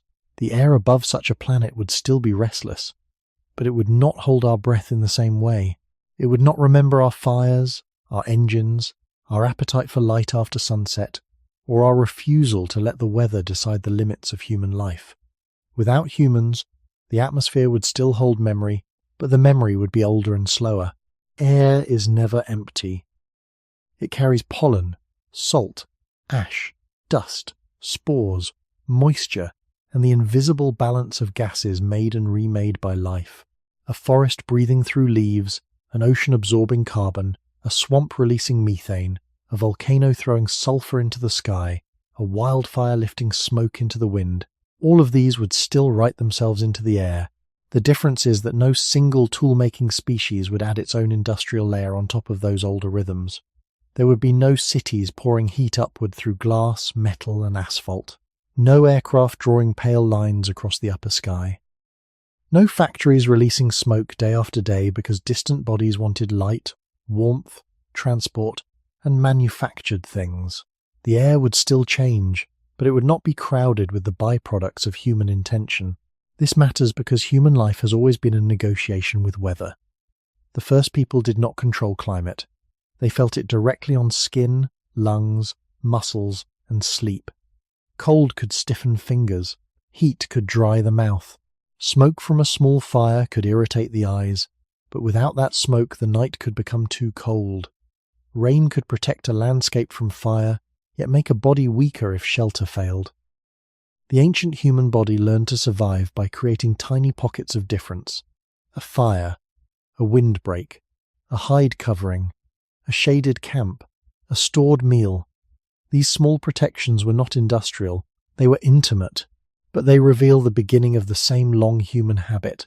When the environment was too harsh, humans tried to place a buffer between the body and the world. Over many thousands of years that buffer grew. Shelters became houses. Houses became heated rooms. Heated rooms became cities needing fuel. Movement on foot became movement by animal, boat, wheel, engine, and aircraft. In a humanless Earth, none of that chain would press into the sky. There would be no mass burning of coal to warm buildings and power machines, no oil refined to move cars, ships, trucks, and planes, no cement production for highways, towers, dams, and ports. No large-scale clearing of forests to feed expanding settlements and markets. The atmosphere would not receive that fast transfer of carbon from underground rock into living air. The carbon that ancient plants and plankton left behind would mostly remain buried, locked away in seams, reservoirs, and geological traps. Earth's climate would still move through natural cycles, but one unusual shortcut would be missing. The shortcut by which humans dug up deep time and burned it within a few centuries. That is one of the strangest things about modern air. It contains a signal from worlds that existed long before our species. Coal, oil, and gas are not just fuels. They are ancient sunlight, ancient forests, ancient seas, compressed and transformed by time. When humans burn them, the past enters the present too quickly. Without humans, that compressed past would not become the breath of machines. It would remain mostly under stone, while climate change through slower forces, orbital shifts, ocean circulation, volcanic episodes, ice, vegetation, and feedbacks that unfold over long spans. This would not guarantee safety for every species. A natural warming or cooling can still destroy habitats. A drought can still empty a region. A volcanic winter can still bring hardship.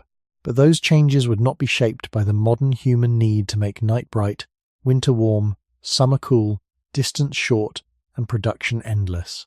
The sky would still be restless, but it would not carry the same human urgency.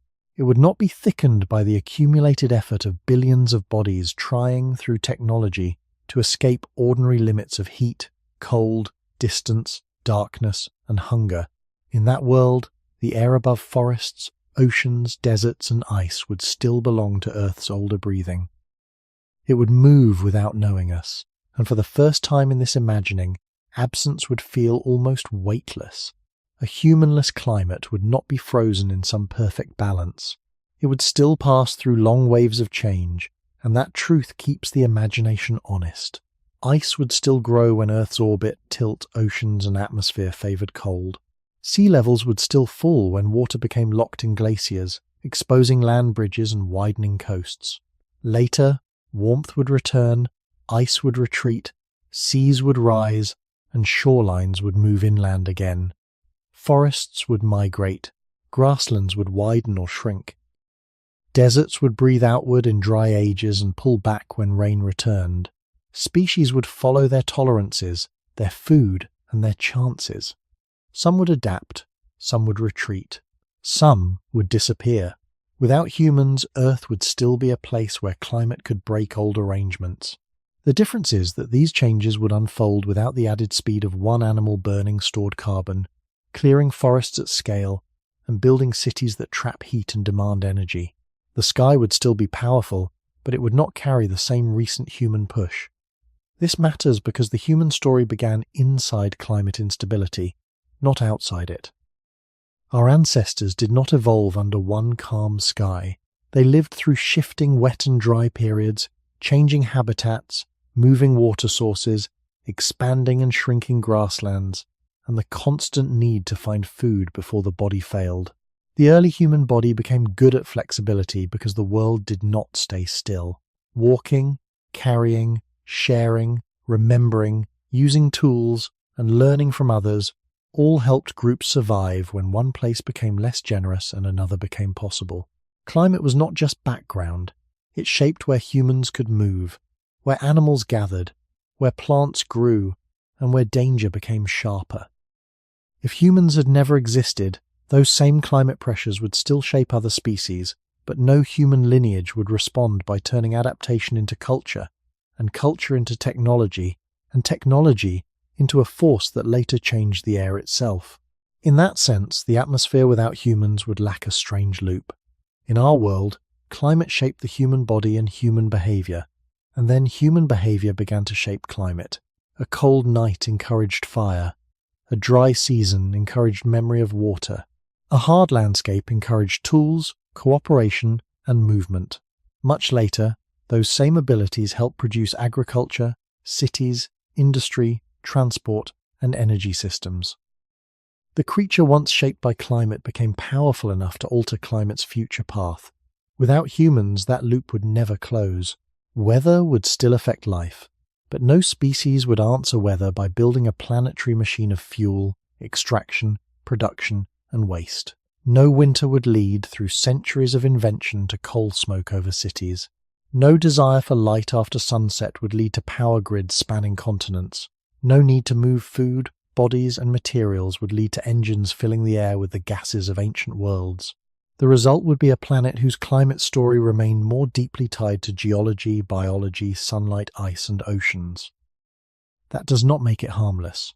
A long drought could still turn lakes to salt flats. A warm ocean could still disturb reefs. A colder age could still push forests south and lock northern lands under ice. A volcanic eruption could still dim sunlight for a time and strain ecosystems. The Earth does not need humans in order to be severe, but without humans, severity would not be mixed with responsibility. There would be no species able to understand atmospheric change while also helping cause it. There would be no measurements, no warnings, no debates, no guilt, no denial, no attempt to repair. The air would simply change, as it had always changed, without being watched by the animal that learned to read its own fingerprints in the sky. And perhaps that is the quietest difference. Not that Earth without humans would be stable, but that its instability would have no witness capable of asking whether it had become too fast. A world without humans would not be silent in sound. It would have wind, rain, insects, birds, waves, cracking ice, falling trees, animal calls, thunder, and the low movement of water through roots and stone. But it would be silent in another way. It would have no remembered voice. No story would pass from one generation to the next around a fire. No name would be given to a mountain because someone had suffered beneath it, crossed it, worshipped it, feared it, or returned from it alive. No river would be called home. No constellation would become a pattern in the mind. The Earth would keep changing, but nothing from the human line would turn change into meaning. This is one of the strangest absences to imagine, because human memory does not leave marks only in the brain. It leaves marks in caves, graves, tools, paths, songs, houses, maps, carvings, ruins, and questions. Without humans, none of these would exist. The planet would have history, but not human history. It would have deep time, but not the remembered time of a creature trying to understand where it came from. The beginning of this difference lies far back, with bodies that needed more than instinct. Early humans survived because they could learn from one another. A dangerous plant did not need to poison every child if one person remembered and warned the next. A place with water did not need to be found from nothing every season if memory could carry its location. A tool did not need to be reinvented by every hand if one hand could show another where to strike stone. This made human survival unusual. The body remained weak in many ways, but shared memory made the group larger than any single body. Without humans, Earth would still have learning. Many animals teach, imitate, remember, and communicate. Birds learn songs. Elephants remember water and social bonds. Primates learn foods and tools in local traditions. Whales and dolphins pass sounds and behaviors through groups. These are real and important, but the human line carried memory into objects and symbols with a reach unlike any other species. A stone tool can outlive the maker. A painting can hold the outline of an animal after the animal and the painter are both gone. A burial can show that the dead had become more than a body left behind. In a humanless Earth, bones would still settle into caves and riverbeds, but no one would place them with intention.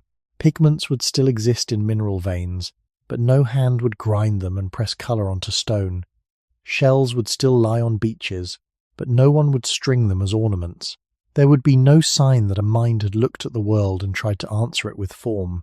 This absence would make the planet less marked, but also less witnessed.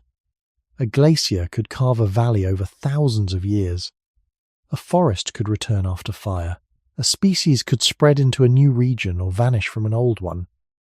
But there would be no myth, no record, no scientific question, no mourning, no gratitude, no attempt to remember what had happened. Human memory is not always accurate, and human stories often distort the world, but they also show that Earth became, through us, aware of itself in a new way. The first human marks were small beside oceans and mountains, yet they opened a path toward art, burial, music, counting, navigation, teaching, and eventually science. Without humans, the stars would still rise over deserts and seas. They would still guide migrating birds and influence tides through the moon's pull. But no human eye would arrange them into stories, calendars, directions, or questions about time. Earth would remain full of events, but empty of the particular animal that asked what those events meant. The Earth would still keep records without humans, but they would be records no one intended to make. Layers of mud would hold pollen from vanished forests. Ice would trap bubbles of ancient air. Tree rings would mark years of growth, drought, injury, and recovery. Coral, shells, bones, ash, and stone would carry signals of older climates and older lives. A flood might bury footprints of animals at a river edge. A volcanic eruption might leave a dark line of ash across a wide region. A cave might preserve bones for tens of thousands of years. These traces would exist whether or not any mind came to read them. But in a humanless Earth, they would never become evidence. They would never be lifted carefully from the ground, measured, compared, argued over, or used to tell the long story of life. The planet would remember itself physically, but not consciously. Its archive would be full, and yet unread. This is a quiet difference, and it begins with the earliest human need to understand what had happened before. A track in mud could mean danger, food, or movement. A broken branch could mean an animal had passed. Smoke on the horizon could mean fire, risk, or opportunity. The ancient human body could not survive only by reacting to the present. It had to read signs. It had to connect a mark with a cause. It had to ask, in a very practical way, what came through here, when, and what might happen next. That habit of reading traces was not science yet, but it was one of the roots from which science later grew.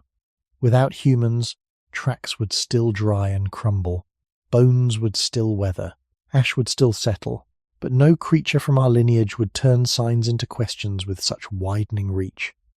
No one would look at a fossil tooth and wonder about a lost climate. No one would find charcoal in ancient soil and ask whether fire came from lightning or human hands. No one would see cut marks on bone and understand that another mind once used a tool there. Human memory did not stay only in stories. It became a way of reading Earth backward. In that sense, archaeology and geology are late forms of an older survival skill. The same body that once followed animal tracks eventually followed traces of vanished species, ancient rivers, buried settlements, and climates older than any spoken tradition. If humans had never existed, there would be no archaeological record because there would be no human tools, hearths, burials, ornaments, paths, houses, fields, or cities to leave behind. But there would also be no archaeologists, no geologists, no paleontologists, no quiet hands brushing dust away from a fragment and realizing it belonged to a different world. This absence is not only about knowledge, it is also about meaning. A bone in the ground is matter. A bone understood becomes a doorway. It lets a living mind imagine a creature that moved, breathed, feared, fed, and died long before us. A layer of pollen can become a lost forest. A stone flake can become a moment of decision in an ancient hand. Without humans, none of those doorways open. Earth would keep its deep past folded into itself. The first human ancestors did not know that they were beginning this long chain. They were trying to survive. They noticed tracks because hunger mattered. They remembered water because thirst mattered. They taught children because one body alone was not enough. But from those simple pressures came a species able to ask about origins, extinction, climate, stars, and time. A humanless Earth would be free of our errors, our damage, and our arrogance. Yet it would also be free of our questions. No one would ask what a footprint meant. No one would wonder why a species vanished. No one would stand before an old stone and feel the distance between then and now. The world would still contain traces, but no witness would turn them into memory. Without humans, there would be no art in the human sense, and that absence would be difficult to see because the world would still be beautiful. A bird's wing would still catch light. A river stone would still become smooth underwater. A shell would still carry a spiral made by growth. Flowers would still open, not to please an eye, but to continue a life cycle older than any viewer. The planet would not need human art in order to have form, pattern, colour, rhythm and surprise. But it would lack the moment when a living mind takes those patterns and answers them. No hand would press pigment onto a cave wall. No bone flute would turn breath into melody almost. No bead would hang from a neck as a sign that the body meant more than hunger and danger. No carved figure would hold fear, desire, memory, or hope in a shape small enough to carry. Earth would remain rich in beauty, but poor in interpretation. The beginning of this difference lies in the ancient human body itself. A body that survives only by eating and avoiding danger has little room for symbols unless symbols become part of survival. For early humans, marks, gestures, ornaments, songs, and shared images were not modern decoration. They likely belonged to identity, memory, teaching, belonging, ritual, and attention. A painted animal may have carried knowledge, respect, fear, or social meaning. A burial may have helped the living hold the dead inside the group's memory. An ornament may have told others who someone was, where they belonged, or how they wished to be seen. We cannot read every ancient symbol with certainty, and we should not pretend we can. But the broad fact is clear. Humans began leaving signs that were not only practical tools, they left traces of minds organizing the world through meaning. If humans had never existed, no such symbolic layer would cover Earth. There would be no cave paintings in Europe, Africa, Asia, or Australia. No hand stencils on rock. No ochre carried and used by people. No careful arrangement of shells, feathers, teeth, or stone. No place where a child might learn that a mark can stand for something beyond itself. Other animals communicate, display, build, and perform in remarkable ways. Birds make songs. Bowerbirds arrange objects. Whales produce patterned sound. Primates gesture and learn socially. These forms matter. But human symbolic culture became unusually cumulative. A sign could outlive the moment. A story could change as it passed from mouth to mouth. A carved object could travel with a group. A painted wall could hold memory after the painter died. Without humans, Earth would have signals, but not this expanding symbolic inheritance. The absence would also change death. Animals mourn and respond to death in different ways, and some show striking forms of attention toward the dead. But human burial became something else over time, a sign that memory could be placed into the ground deliberately. A body could be covered, arranged, accompanied, revisited, or protected. The dead could remain socially present. Without humans, bones would still lie in caves, under river silt, beneath leaves, or in open land. But they would not be buried by hands that seemed to say in some wordless way that a life had belonged to others. There would be no graves, no ancestral places, no stone circles, no tombs, no monuments, no ruins filled with names. Earth would have death without memorial. It would have loss without ceremony. This does not make the humanless planet empty of value. It only makes it empty of our kind of value-making. The stars would still cross the night. The moon would still pull tides. Seasons would still return. But no one would sing to mark them. No one would count them into calendars. No one would teach a child that a certain pattern of stars meant cold was coming, or that a certain story belonged to those lights. The planet would continue, vast and alive, but no human voice would join its changes into memory. And so the silence of a humanless Earth would not be the silence of no sound. It would be the silence of no meaning spoken back. It is tempting to imagine that if humans never existed, another animal would simply rise into our place. The empty space feels too large. A planet without cities, language, fire, tools, farming, memory, and questions seems to invite a replacement. Perhaps another primate would stand upright. Perhaps dolphins would develop a sea-born civilization. Perhaps crows would turn cleverness into technology, or elephants would build with memory and social care, or octopuses would become the strange inventors of the reefs. These thoughts are understandable, because humans often look at evolution as if it were climbing a staircase toward us. But evolution does not work with a planned destination. It does not look ahead. It does not try to produce intelligence, cities, writing, or machines. It works through survival and reproduction in particular bodies, in particular places, under particular pressures. If humans had never existed, Earth would not automatically begin again and build another version of us. It would continue branching, testing, losing, changing, and surviving without any promise that human-like life would appear. This is an important point because it keeps the question honest.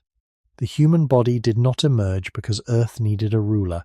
It emerged from a long and fragile history of primates, forests, changing climates, hands, eyes, social life, diet, walking, tools, cooperation, and chance. Our ancestors were not inevitable.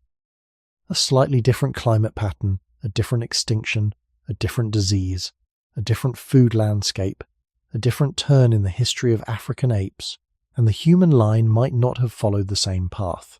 Without humans, other animals would still be intelligent in their own ways. Chimpanzees and bonobos would still use social knowledge, memory, tools in some contexts, and complex relationships. Elephants would still remember places, mourn, cooperate, and reshape vegetation with their bodies. Dolphins and whales would still communicate through sound across water, maintain social traditions, and move through a world where hands are not available. Crows and parrots would still solve problems with beaks, feet, memory, and attention. Octopuses would still show flexible behavior in short, intense lives under the sea. But intelligence does not become technology unless body, environment, lifespan, social structure, energy, and opportunity meet in very specific ways. A dolphin may be brilliant, but it lives in water without fire and without hands that can hold dry objects near heat. A crow may solve puzzles, but its body does not easily carry heavy materials, shape stone, or build cumulative tools across generations the way human hands could. An elephant may have memory, strength, and social depth, but its body is not suited to fine manipulation of small objects. An octopus may explore and manipulate with remarkable arms, but it lives mostly underwater, has a different life history, and does not easily build long chains of shared culture across many generations. These are not failures, they are different forms of life. The human mistake is to measure them only by whether they become like us. The earliest humans did not win evolution by being best at everything. They became unusual because several traits met at once. Hands could grasp and shape. Upright walking freed, carrying in certain ways. Long childhood allowed learning. Social life preserved knowledge. Fire changed food and safety. Language later allowed memory to travel beyond one body. No single trait explains the whole path. Without our lineage, another animal might become more intelligent over time or not. Some might make richer traditions, new tools, new hunting methods, or new social systems. But there is no reason to assume that forests, oceans, or grasslands would inevitably produce another species that builds villages, writes histories, burns fossil fuels, studies stars, and asks what Earth would be without itself. In a humanless world, intelligence would remain scattered into many shapes. It would fly, swim, hunt, remember, imitate, sing, and solve local problems. But it might never gather into the strange combination that made human civilization possible. Earth would not be waiting for a substitute. It would simply go on, filled with minds that are not human, and therefore not lesser, only different. If another animal did not automatically become human-like, the reason would not be a lack of intelligence. Intelligence is everywhere on Earth, but it is divided among bodies that meet the world differently. A crow sees opportunity from the air, and works with a beak and feet. An elephant remembers with a body large enough to reshape trees and paths. A dolphin thinks in water, sound, movement, and social bonds. An octopus explores with arms that can taste, touch, and open hidden spaces. A chimpanzee learns from others and uses tools in ways that reveal attention, patience, and local tradition. These lives are not simple. They are not unfinished versions of us. They are complete answers to different problems. If humans had never existed, Earth might still be full of clever acts. Animals opening shells, choosing stones, remembering drought paths, teaching young, recognizing voices, avoiding danger, and adjusting to change. But a clever act is not the same as a civilization. The path from intelligence to planetary influence is narrow, and it depends on more than the mind. The earliest humans were not only thinkers, they were bodies with a certain shape. Hands could hold objects firmly while fingers changed their position. Eyes could judge distance. Shoulders and arms could throw. Feet could carry the body across long ground. The stomach needed energy, but cooked food and shared food later changed what was possible.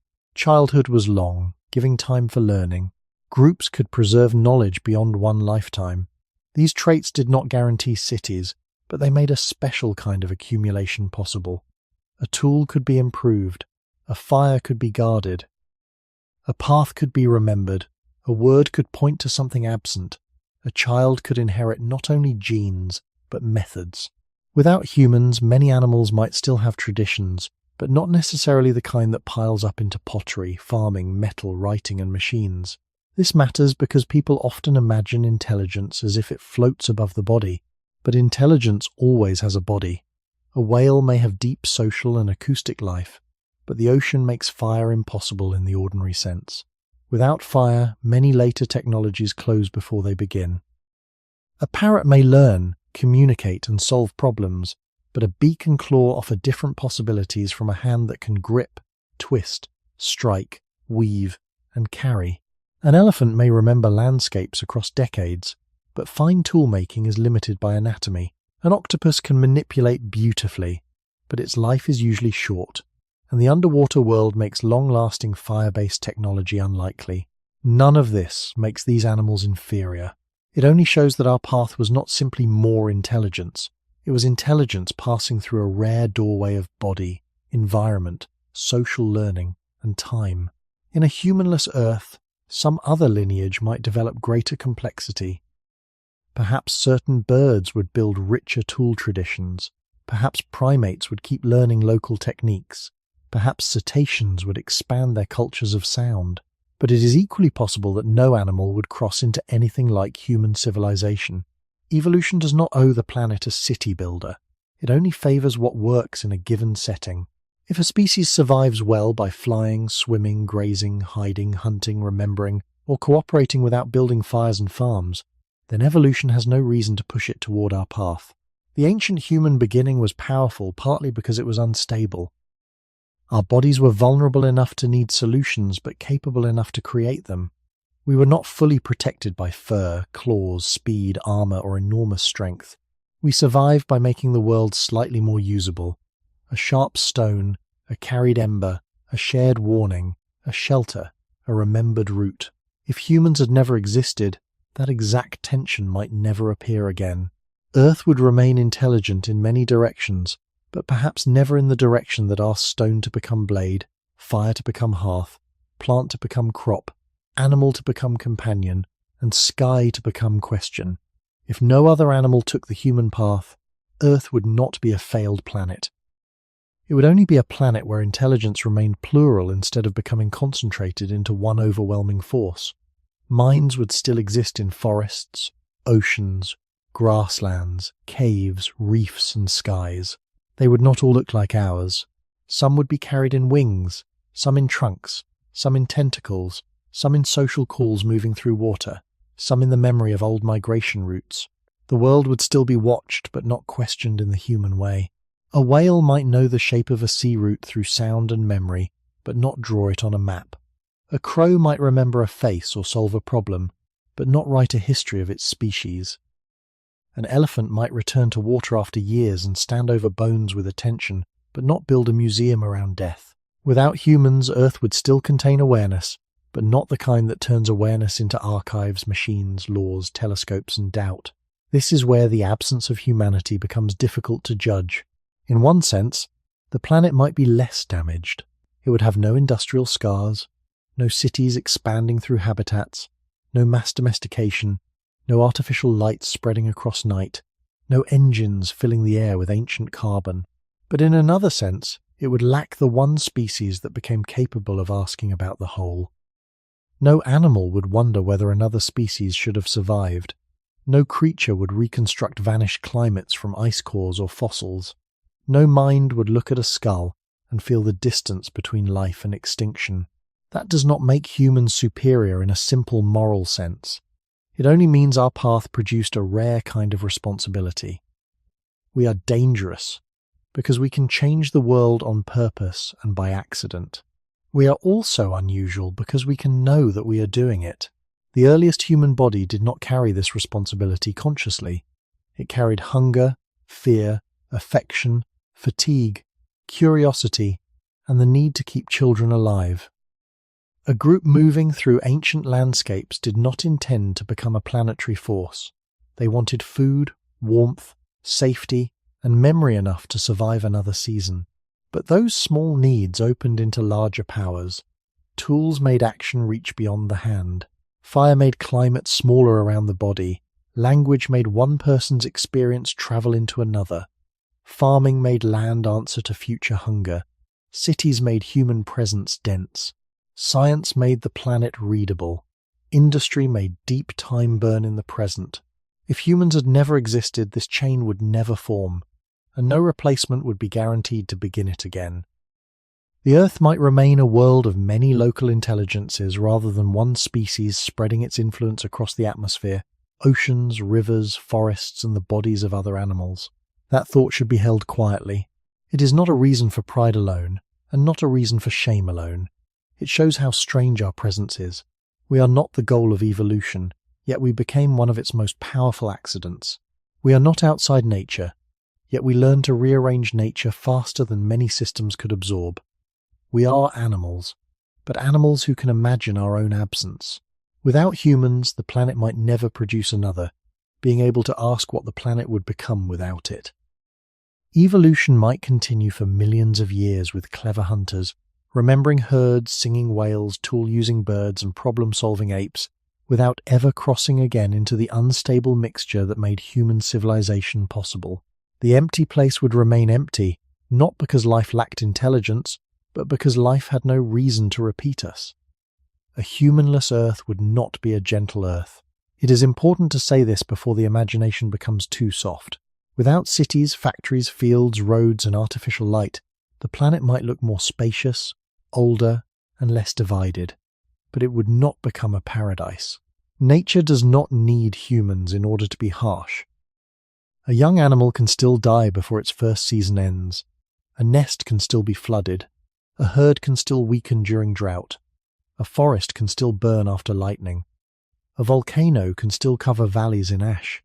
A disease can still move through a population that has no word for illness and no way to understand its cause. The absence of humans would remove one powerful pressure from Earth, but it would not remove suffering, danger, hunger, or loss. It would only return more of those forces to older rhythms, less accelerated by the plans and mistakes of one species. This matters because humans often imagine themselves in two opposite ways. Sometimes we imagine that we are the center of everything, the reason the planet matters. Sometimes, when we look at the damage we have caused, we imagine that without us, Earth would be perfectly healed, peaceful, and pure. Both pictures are too simple. The ancient human body emerged inside a world that was already severe. Our ancestors did not invent cold, darkness, injury, starvation, predators, drought, or fear. They inherited them.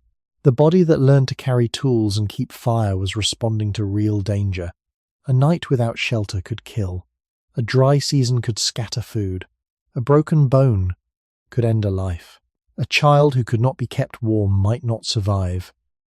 Human culture began partly as a way to soften a world that was never soft. Without humans, that softness would not appear, but neither would the later scale of human disturbance.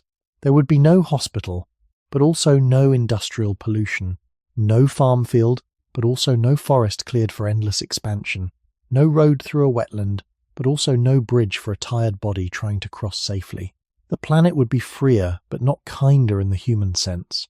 In a humanless world, death would still be ordinary.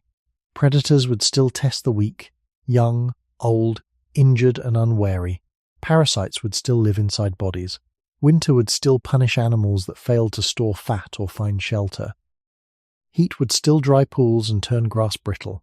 A mother might still lose offspring to hunger, disease, or attack. These events would not be moral failures. They would be the deep mechanics of life. Energy moving, bodies competing, populations rising and falling, ecosystems adjusting through birth and death. Humans did not create that reality. We only became one of its strongest new actors. What would change is the source and speed of pressure. In our world, a forest can disappear, not only because climate dries, but because people cut it. A river can change not only because floods shift its channel, but because a dam stops it. A species can decline not only because habitats naturally move, but because humans hunt, fragment, poison, transport competitors, and alter climate. Without humans, Earth would still wound itself through natural change, but it would not carry the added wound of deliberate extraction and accidental consequence. The ancient beginning of our species helps explain why this difference became so large.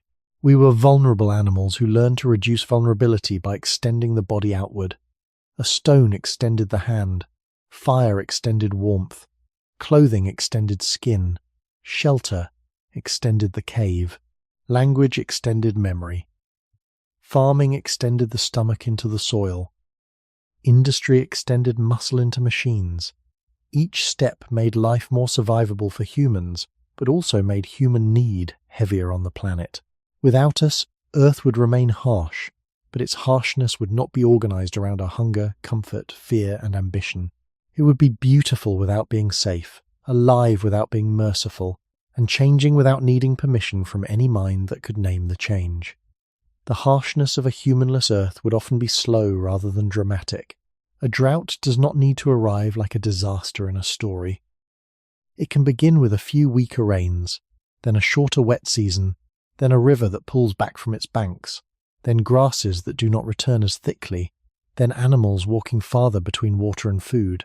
A forest can decline not through one great fire, but through years of heat, insects, weakened roots, and young trees failing in dry soil. A reef can suffer through warmer water, storms, disease, or changes in chemistry long before any creature understands that a whole living structure is fading. Without humans, these changes would still happen.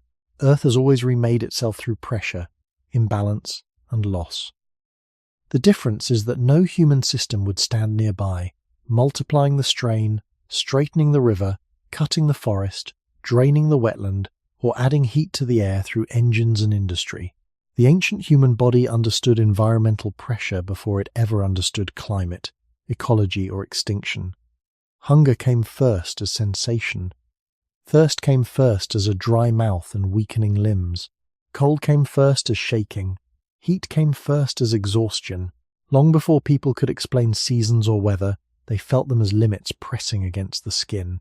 That is why the human story is so tightly tied to tools, fire, shelter, clothing, and shared memory.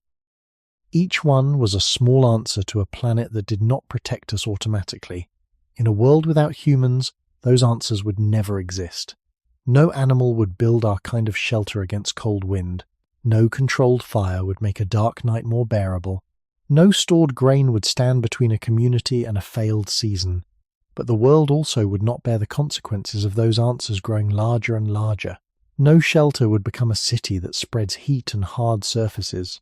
No stored food would become an agricultural system replacing many wild plants with a few chosen crops.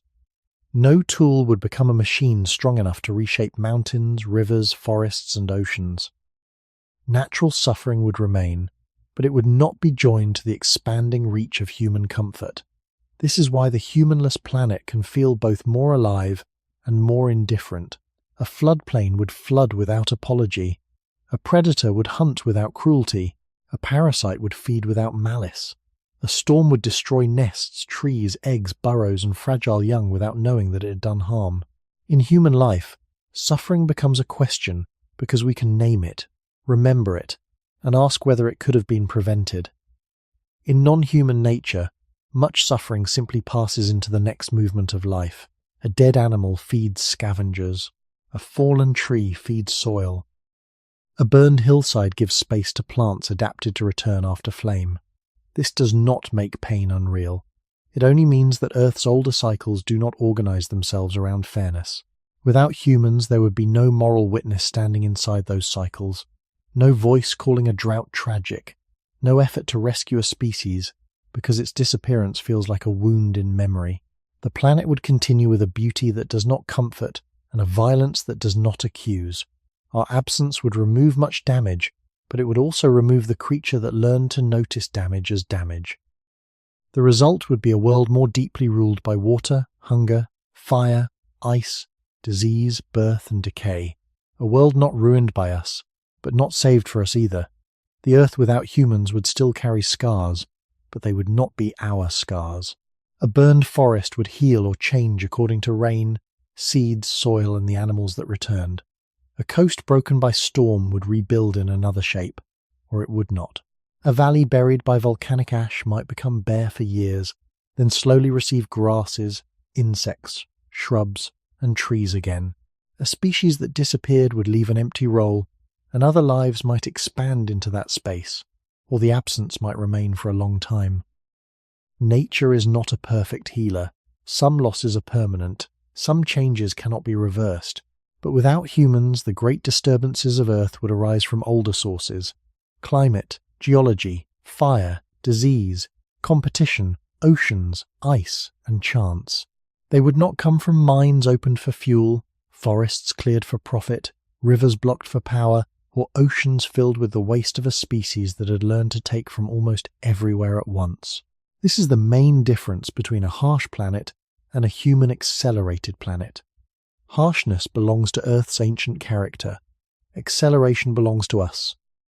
A natural fire may burn a forest when the season is dry, but human systems can make fire more frequent, more intense, or more destructive by changing vegetation, climate, settlement patterns, and land use.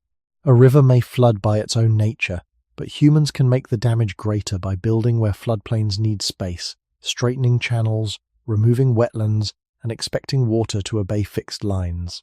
A species may decline when climate shifts, but humans can add hunting, Habitat loss, pollution, roads, introduced species, and warming at the same time. The ancient human body began with small needs: warmth, food, water, safety, belonging, and memory. None of those needs were evil. They were the needs of a vulnerable animal trying to remain alive. The tragedy is that the same abilities that protected small groups became powerful enough to press against the whole planet. Shelter became cities. Fire became industry. Stored food became agricultural expansion. Travel became global movement. Curiosity became science, but also extraction. The body that once feared the night eventually lit the night so brightly that many animals could no longer read darkness in the old way. Without humans, the planet would still be dangerous, but it would not be rearranged around one species trying to reduce danger for itself. It would not have landscapes simplified to feed billions. It would not have countless animals move beyond their native ranges because people carried them intentionally or by accident. It would not have artificial light washing over beaches, forests, rivers, and skies. It would not have noise spreading through oceans from engines, or chemicals entering soils in forms no ancient ecosystem evolved to expect. Still, it would be wrong to speak of human absence only as relief. The world would also lack rescue, restoration, protection, and care. No one would set aside a reserve because a species was close to vanishing. No one would remove a snare, heal an injured animal, replant a forest, clean an oil-covered bird, or try to understand how to repair a damaged river. These acts exist because humans can notice harm and choose against it. A humanless Earth would not need forgiveness, but it would also know nothing of responsibility. It would continue, immense and unjudging, full of beauty that never asks to be admired and suffering that never asks to be explained. In that world, there would be no villain and no guardian. Only life, changing through time, without the strange animal that made Earth more wounded, more conscious, and more questioned than it had ever been. To imagine Earth without humans is not only to imagine absence, it is also to measure presence. After forests, animals, rivers, fire, climate, memory, and intelligence have all been considered, the question becomes quieter and more personal. What does it mean that one species changed so much? The planet did not need us to make rain fall, seeds open, animals migrate, rivers cut valleys, or ice-shaped mountains. Earth was already alive before the first human ancestor stood upright. It would remain alive if our lineage had never appeared. This can feel humbling, even unsettling. The world most familiar to us is full of human signs: roads, roofs, lamps, farms, fences, voices, names, calendars, stories, and maps. We live inside a human-made layer so complete that it can feel like reality itself. But underneath that layer, there is an older Earth that does not begin with us and does not end with us. A humanless Earth would reveal that older independence clearly. It would show a planet moving without our permission. Yet our absence would also reveal how unusual our presence became. The ancient human body was not born powerful in the way a lion, elephant, eagle, or whale appears powerful. It was soft-skinned, slow to mature, easily wounded, dependent on care, vulnerable to cold and hunger. It survived by attention. It survived by sharing. It survived by remembering. A stone in the hand, a flame in the dark, a route to water, a warning passed between bodies, a child carried through danger. These were small things at first, but small things repeated through generations can become a planetary force. That is the strange truth at the center of this question. Humans did not begin by trying to change Earth. They began by trying not to die. They tried to make food more reliable, night less frightening, cold less deadly, distance less impossible, memory less fragile. Over time, those survival answers grew larger than the dangers that created them.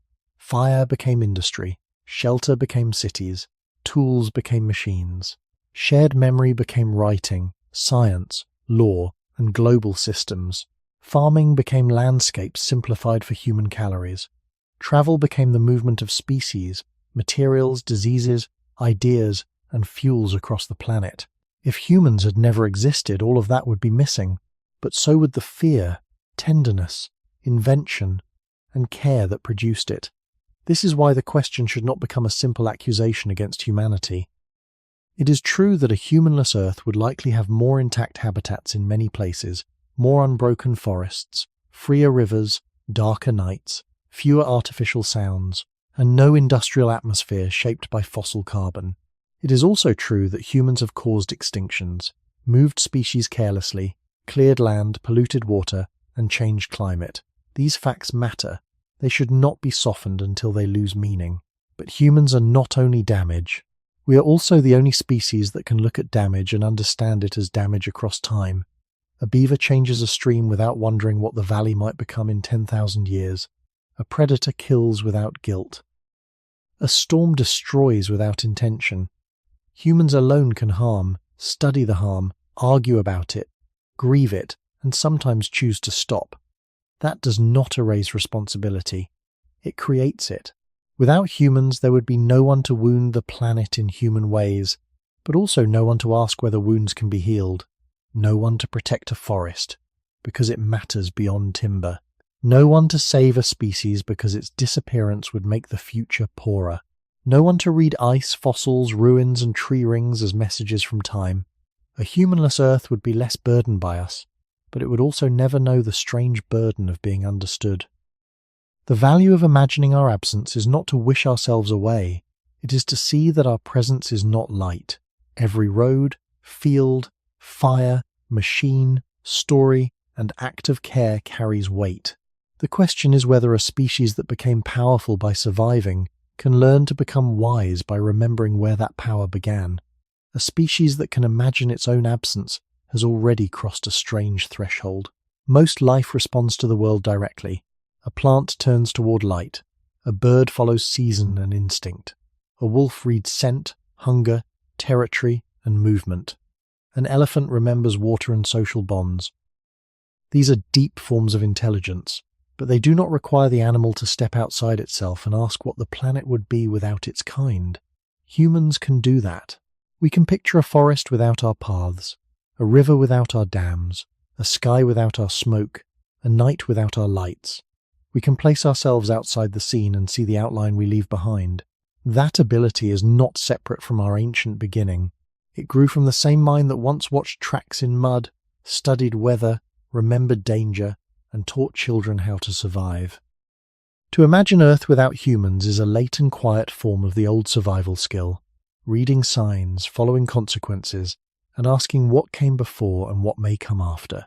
The difference is that the scale has widened. The early human asked where the animals went, where the water remained, where the fire could be kept alive.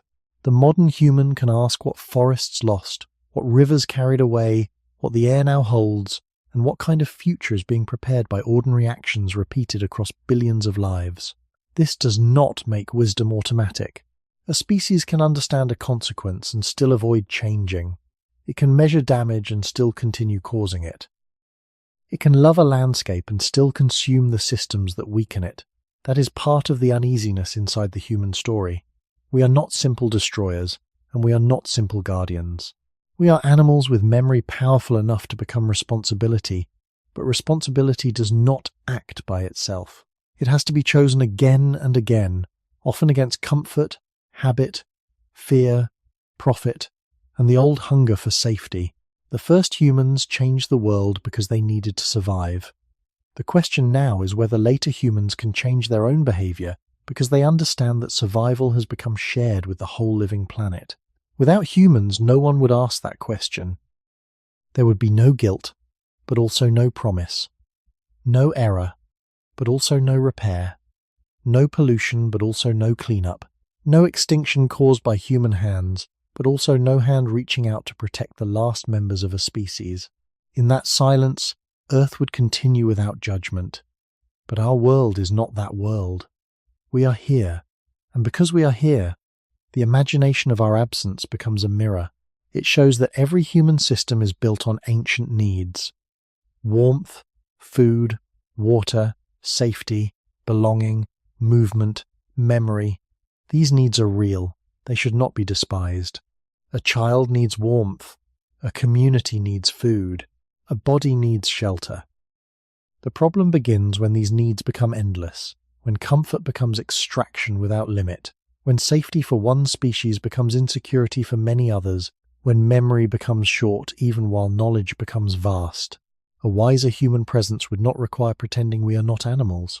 It would begin by remembering that we are animals, dependent on soil, water, air, plants, fungi, insects, rivers, oceans, and other bodies.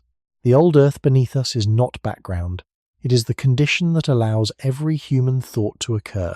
If humans had never existed, Earth would still be alive. But because humans do exist, the question becomes different. Not whether the planet can continue without us, but whether we can continue without forgetting that the planet was never ours alone. To ask what Earth would become without humans is to stand, for a moment, outside the warmth of our own species. It is to picture forests with no paths named by us, rivers with no bridges, animals with no fear of our scent, skies with no industrial smoke, and nights with no electric glow spreading beyond the horizon. It is a quiet image, but not a simple one. The planet would not become innocent, because Earth was never innocent in the human sense. It would still have hunger, fire, flood, disease, extinction, and cold. It would still raise life and take it back. It would still change without asking whether anything was ready, but it would be free from one particular weight, the weight of an animal that learned to turn need into systems, systems into power, and power into planetary consequence. That animal is us. And yet, the point of imagining our absence is not to hate our presence. It is to understand it. The first humans did not arrive as enemies of Earth. They arrived as vulnerable bodies inside Earth. They were shaped by heat, drought, hunger, darkness, predators, rivers, forests, and uncertain seasons. They did what living things do. They tried to continue. They picked up stones. They carried fire. They taught children. They followed animals. They remembered water.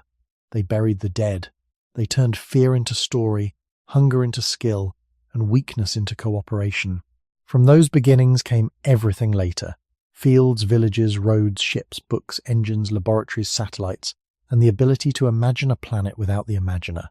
This is the strange loop of being human. We are not separate from nature, but we have become powerful enough to disturb the systems that made us. We are animals, but animals who can ask whether our own habits are too heavy for other lives to bear. A world without humans would have no guilt, because guilt belongs to minds that can compare what happened with what might have happened instead. It would have no responsibility, because responsibility requires memory, imagination, and choice. A storm has no responsibility for a drowned nest. A wolf has no responsibility for a deer. A wildfire has no responsibility for a forest it opens and scars. Humans are different because we can know when our actions reach beyond the moment. We can know that a forest cleared today changes soil, water, animals, climate, and people not yet born. We can know that a species lost is not only a missing body but a missing relationship in the living world.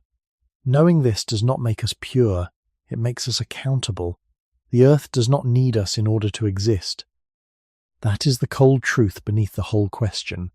But the earth we now inhabit has been changed by us so deeply that our choices matter whether or not we feel ready for that burden. Perhaps the value of this long imagining is not to decide that humans should never have been here. We are here. We are part of the story now. The more useful thought is quieter. If the planet could have lived without us, then our presence should become more careful, not more proud. We do not have to see ourselves as rulers of Earth to care for it. We can see ourselves as late arrivals, as remembering animals, as descendants of frightened bodies that once needed warmth, food, water, and one another. From that humbler place, responsibility becomes less like punishment and more like maturity. We cannot return Earth to a world that never knew us. We cannot undo the whole path from the first tool to the modern sky, but we can learn from the imagined silence of our absence. We can ask what kind of presence leaves room for forests to breathe, rivers to move, animals to continue, darkness to return, and future humans to remember that they were never alone here. And if Earth would have gone on without us, then what does it ask of us, now that we are here?